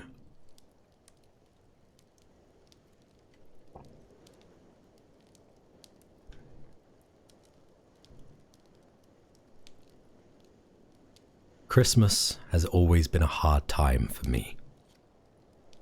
Childhood memories of bickering relatives, drunken tirades, and hostile dinner conversations made me wince at the mere mention of the holiday. In the Christmas of 1989, I broke my collarbone on my new toboggan. In the Christmas of 1997, my brother drove the family car into a lamppost. In the Christmas of 2000, my grandmother set the kitchen ablaze while attempting to cook a turkey. But it wasn't until the Christmas of 2008 that a real tragedy occurred.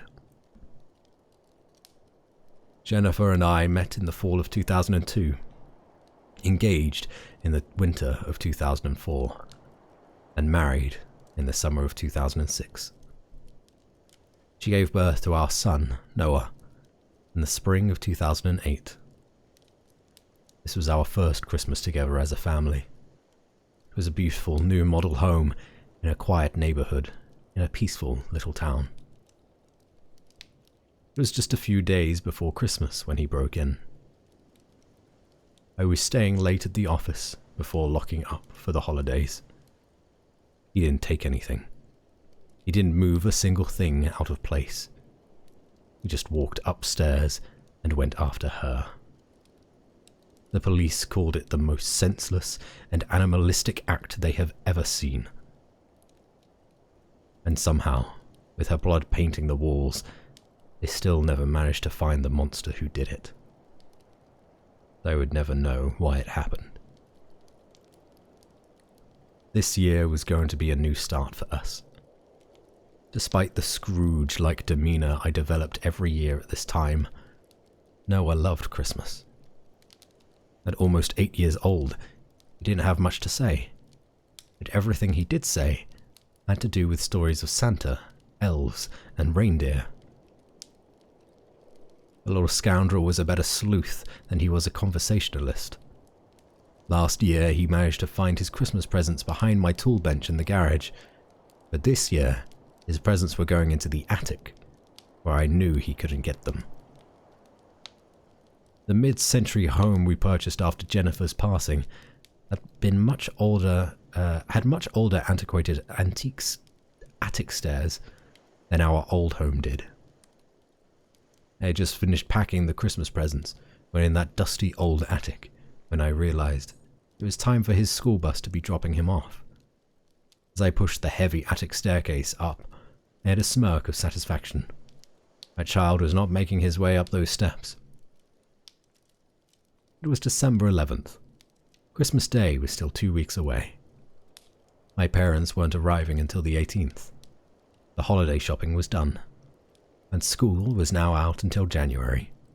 So Noah and I were going to have a few days of holiday bonding all to ourselves.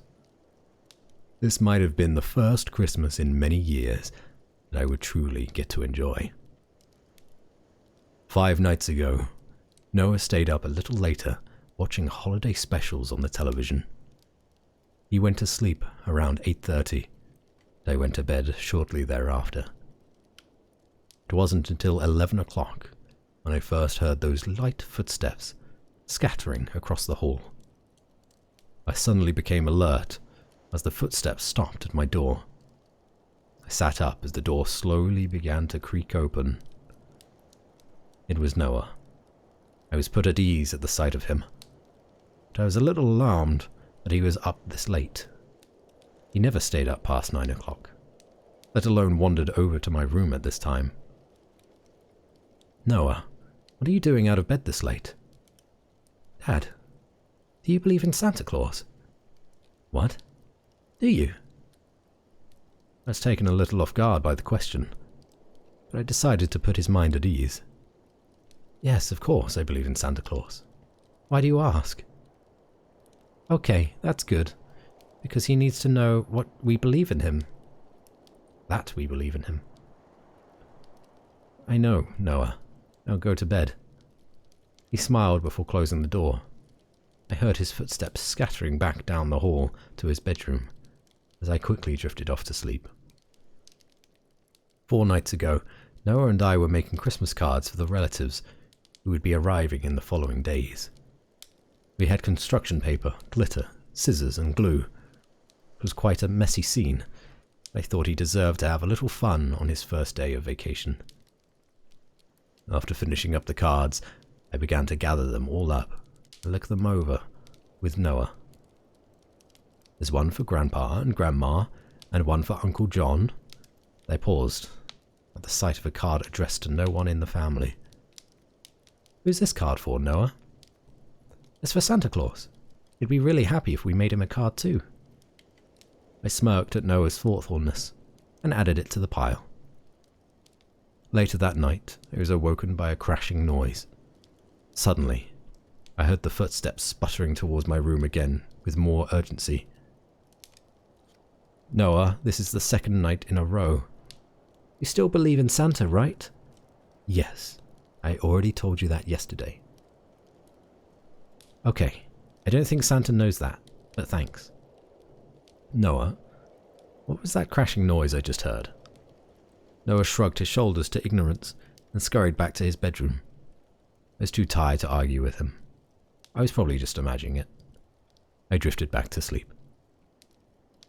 3 nights ago, I was sitting in front of the television, watching a football game, while Noah was drawing with his crayons beside me. During breaks, I became increasingly curious as to what he was drawing. When he left the room, I picked it up and realized it wasn't a drawing. It was a list. Hey, Noah, is this your list to Santa Claus? Yeah. Santa told me I have to write him one. Do you think you can mail it to him in time? No, I can just leave it here. He knows what I want because he's magic. I nodded at his flawless logic and handed it back to him. Later that night, I heard the scurrying of footsteps across the hall again. I was growing impatient with Noah's sleep cycle, but I was still awake reading at this time anyway. He didn't come into my room that night. He just stood in front of the door for a moment and ran back to his room.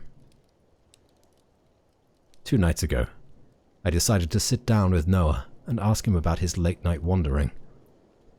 He suddenly became nervous when I asked, but he finally uttered that he was waiting for Santa to come with his sleigh and reindeer. I couldn't help but smile at this. Santa won't be coming until Christmas though, Noah. We've got a few more days to wait. He seemingly brushed my statement off and made an odd request. Can we leave him some milk and cookies for when he gets hungry? I wasn't going to argue with him. I just make him a deal. Alright, but if we do, you have to promise to stay in your bed after bedtime, okay? He nodded excitedly. He didn't seem as happy about Santa's arrival as he did a few days ago. I guessed that he was getting burnt out from waiting so long.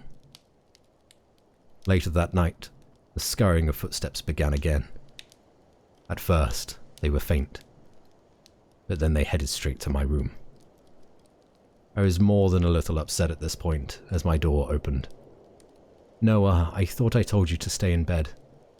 He came and ate them, Dad. What? The milk and cookies. Santa came. I marched downstairs and had to admit I was surprised to see the milk and cookies gone. But this wasn't a difficult trick to pull off either. I was done with this game. Noah, Santa isn't coming until next week. If you keep making up stories and getting out of bed, he's not coming at all. Do you understand? Noah's face turned to tears as he ran back up to his room and shut the door. I didn't want to be so mean. There was only so much foolishness I could take at this time. Last night, things got very weird. Noah did not speak to me for the most of the day. I finally apologized and told him just to stop making up stories. He seemed to be focusing elsewhere, though. I didn't like the disrespectful attitude he was developing. Would you like to tell the truth about who ate the milk and cookies last night? He just pouted at me with an angry look. He ran back to his room and came back with a folded piece of construction paper. Thought this was his apology. That was until he spoke. This is a card from Santa. He told me to give it to you. I finally lost it. I took the card and crumpled it up without even bothering to read it. I threw it into the trash bin right in front of Noah. Noah, I don't know what's gotten into you, but Christmas is going to be cancelled if you don't stop with these stupid little games. What do you want from me?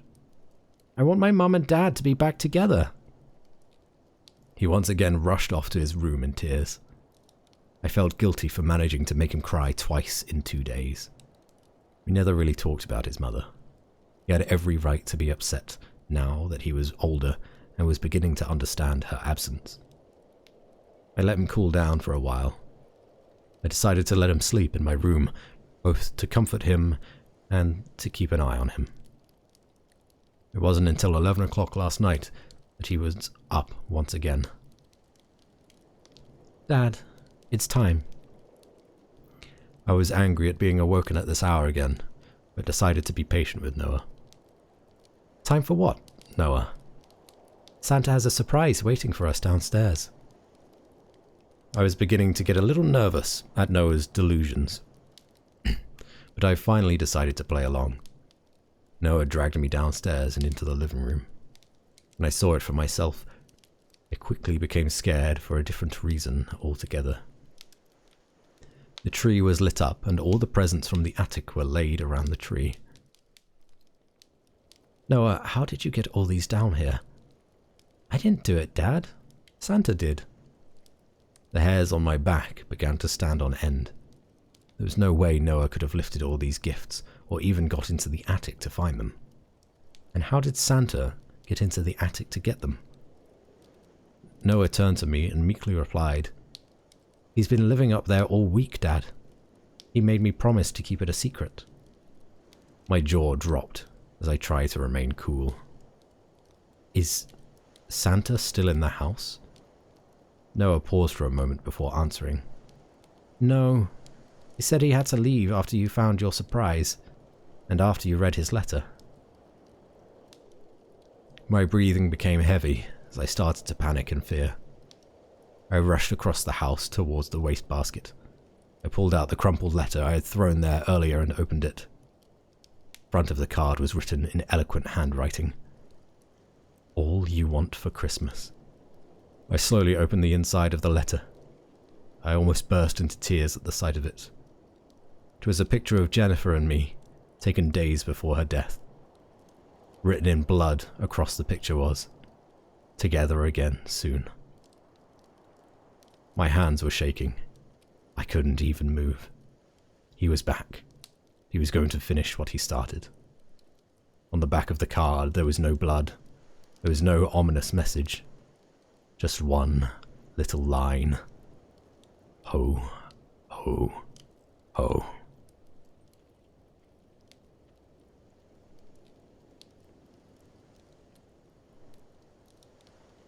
Spooky.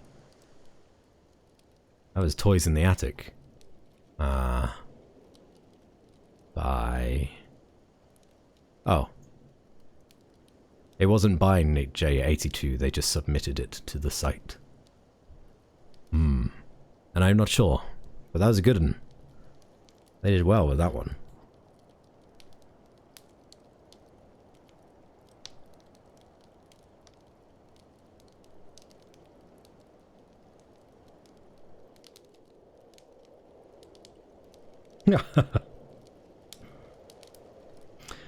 Okay, so we have one last story, a bonus, if you will.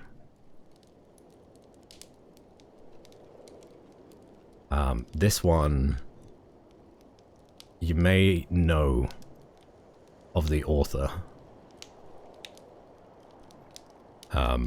They're called Edgar Allan Poe. This is a telltale heart.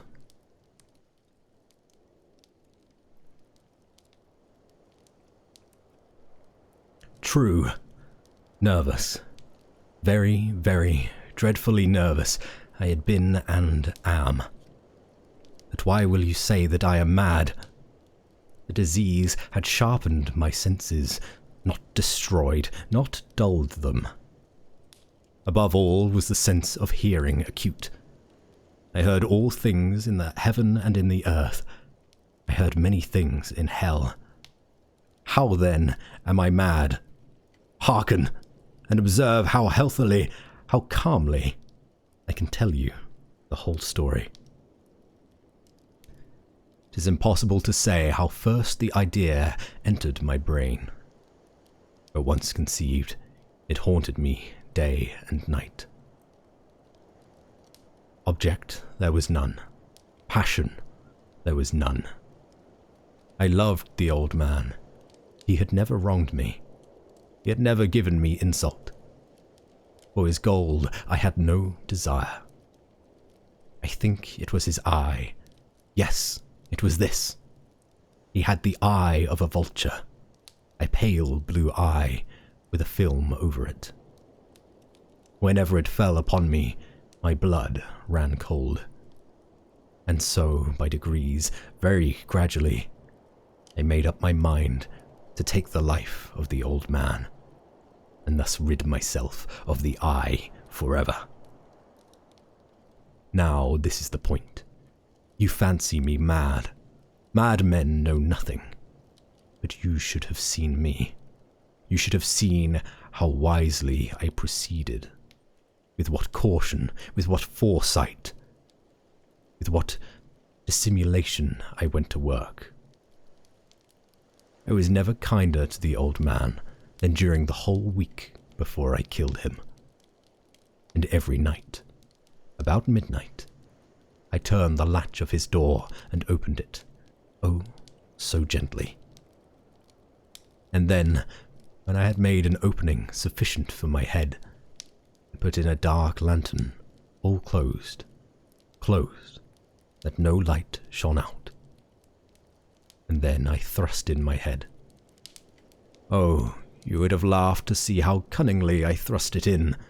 I moved it slowly, very, very slowly, so that I might not disturb the old man's sleep. It took me an hour to place my whole head within the opening so far that I could see him as he lay upon his bed. Ha! Would a madman have been so wise as this?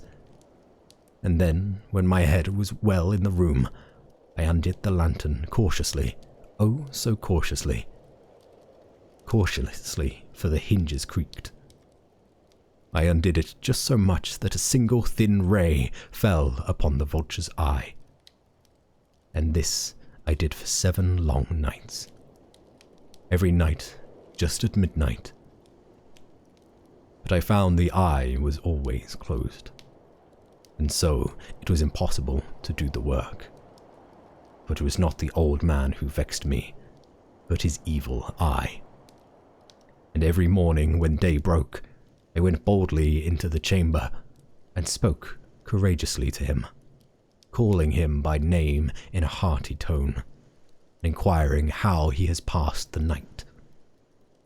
So you see, he would have been a very profound old man, indeed, to suspect that every night, just at 12, I looked in upon him while he slept. Upon the 8th night, I was more than usually cautious in opening the door. The watch's minute hand moves more quickly than did mine. Never before that night had I felt the extent of my own powers, my sagacity. I could scarcely contain my feelings of triumph.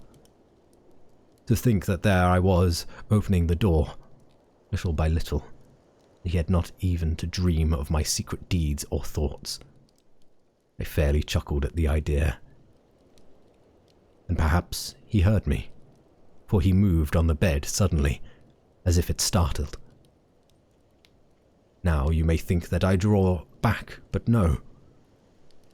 His room was as black as pitch, with the thick darkness, for the shutters were close fastened through fear of robbers.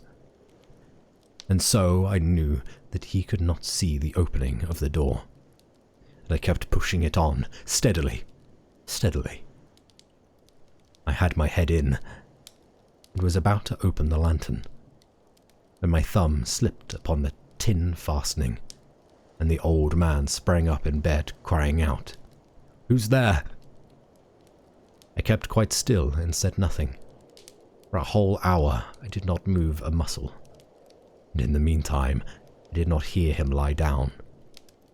He was still sitting up in the bed listening, just as I have done, night after night, hearkening to the death watches in the wall. Presently I heard a slight groan, and I knew it was the groan of mortal terror. It was not a groan of pain or of grief. Oh no, it was the low, stifled sound that arises from the bottom of the soul when overcharged with awe. I knew the sound well. Many a night, just at midnight, when all the world slept, it has welled up from my own bosom, deepening, with its dreadful echo, the terrors that distracted me. I say I knew it well. I knew what the old man felt, and pitied him. Although I chuckled at heart, I knew that he had been lying awake ever since the first slight noise, when he had turned in his bed. His fears had been ever since growing upon him. He had been trying to fancy them causeless, but could not. He had been saying to himself, "'Tis nothing but the wind in the chimney. 'Tis only a mouse crossing the floor." Or, "'Tis merely a cricket in which has made a single chirp."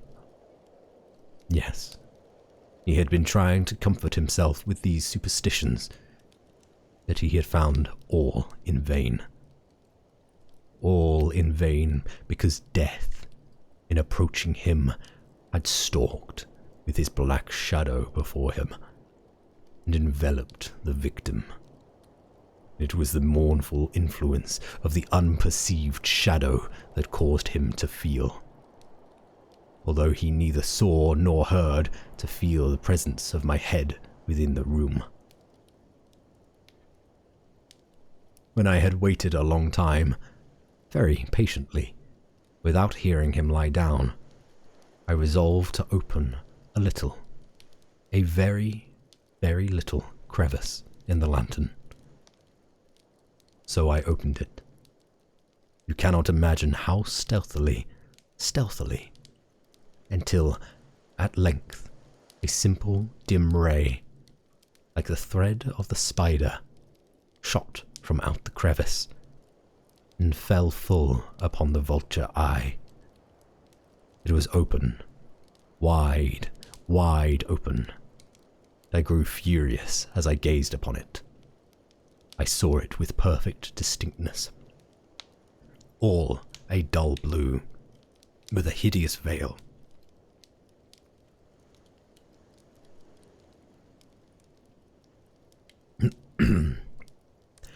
With a hideous... Damn it. I saw it.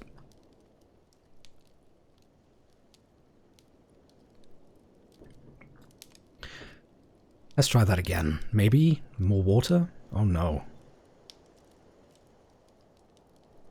Death has come for me, it seems.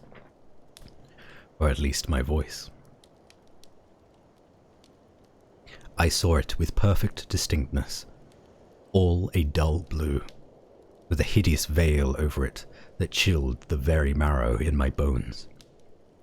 But I could see nothing else of the old man's face or person, for I had directed the ray, as if by instinct, precisely upon the damned spot.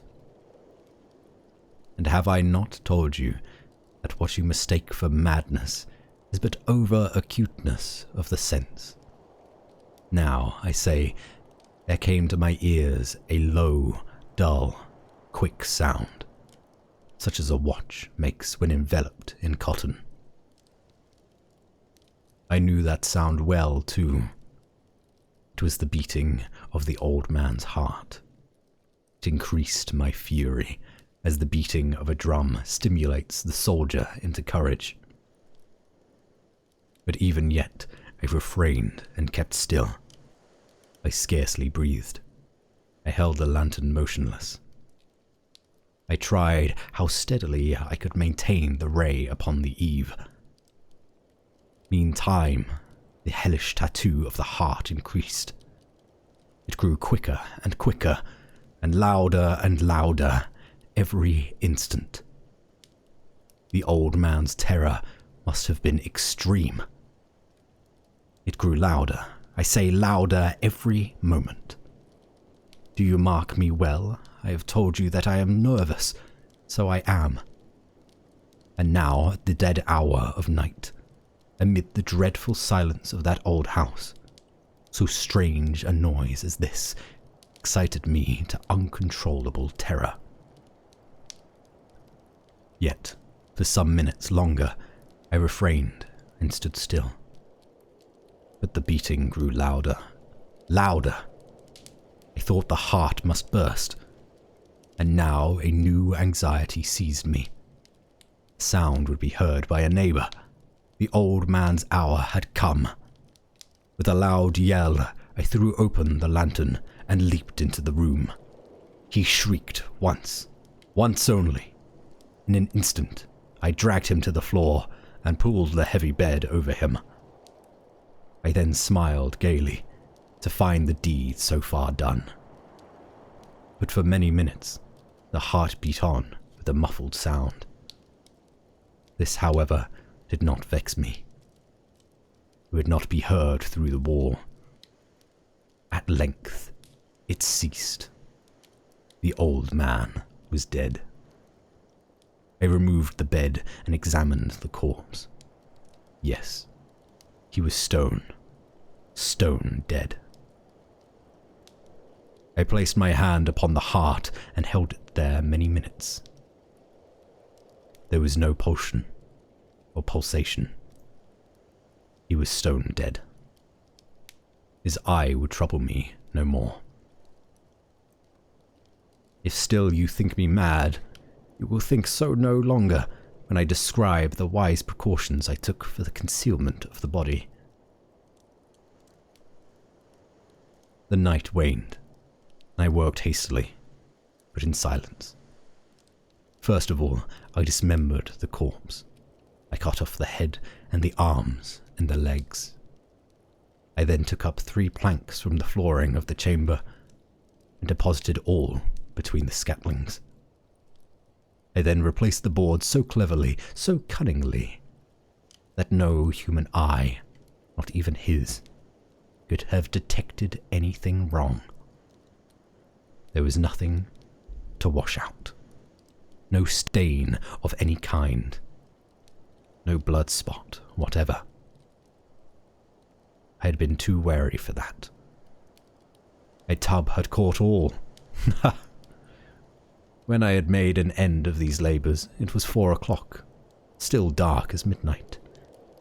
As the bell sounded the hour, there came a knocking at the street door. I went down to open it with a light heart. For what had I now to fear? There entered 3 men, who introduced themselves, with perfect suavity, as officers of the police. A shriek had been heard by a neighbour during the night. Suspicion of foul play had been aroused. Information had been lodged at the police office, and they, the officers, had been deputed to search the premises. I smiled, for what had I to fear? I bade the gentleman welcome. The shriek, I said, was my own in a dream. The old man I mentioned was absent in the country. I took my visitors all over the house. I bade them search well. I led them at length to his chamber. I showed them his treasures, secure, undisturbed. In the enthusiasm of my confidence, I brought chairs into the room, and desired them here to rest from their fatigues, while I myself, in the wild audacity of my perfect triumph, placed my own seat upon the very spot beneath which reposed the corpse of the victim. The officers were satisfied. My manner had convinced them. I was singularly at ease. They sat, and while I answered cheerily, they chatted of familiar things. But ere long, I felt myself getting pale, and wished them gone. My head ached, and I fancied a ringing in my ears. But still they sat, and still chatted. The ringing became more distinct. It continued and became more distinct. I talked more freely, and to get rid of the feeling, but it continued and gained definiteness, until at length I found that the noise was not within my ears. No doubt I now grew very pale. I talked more fluently, and with a heightened voice, yet the sound increased. And what could I do? It was a low, dull, quick sound, much such a sound as a watch makes when enveloped in cotton. I gasped for breath, and yet the officers heard it not. I talked more quickly, more vehemently, but the noise steadily increased. I arose and argued about trifles in a high key and with violent gesticulations, but the noise steadily increased. Why would they not be gone? I paced the floor to and fro with heavy strides, as if excited to fury by their observations of the men. But the noise steadily increased. Oh God, what could I do? I foamed, I raved, I swore. I swung the chair upon which I had been sitting and grated it upon the boards, but the noise arose over all and continually increased. It grew louder, louder, louder, and still the men chatted pleasantly and smiled. Was it possible they heard it not? Almighty God! No, no, they heard, they suspected, they knew. They were making a mockery of my horror.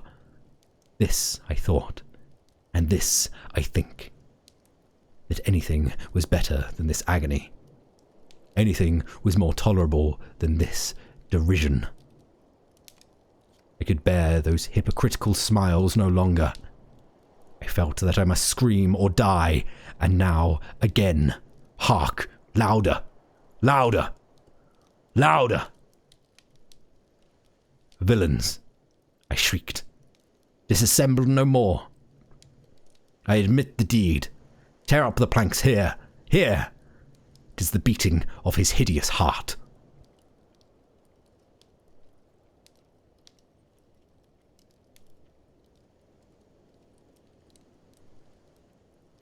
And that was The Telltale Heart by Edgar Allan Poe.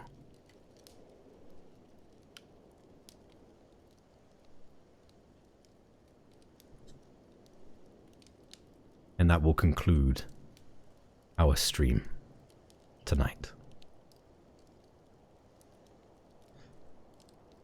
Seeing as my voice decided to die halfway through that last one,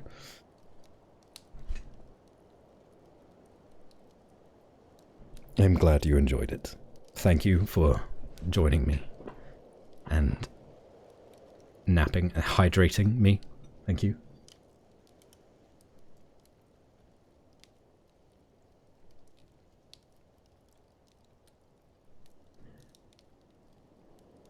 I hope you all have a good night. And thank you for the 200 follows. It's been a wild ride.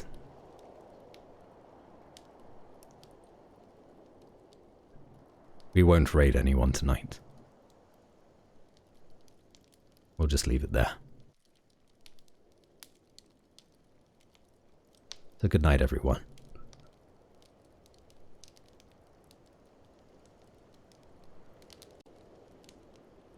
Have a wonderful day.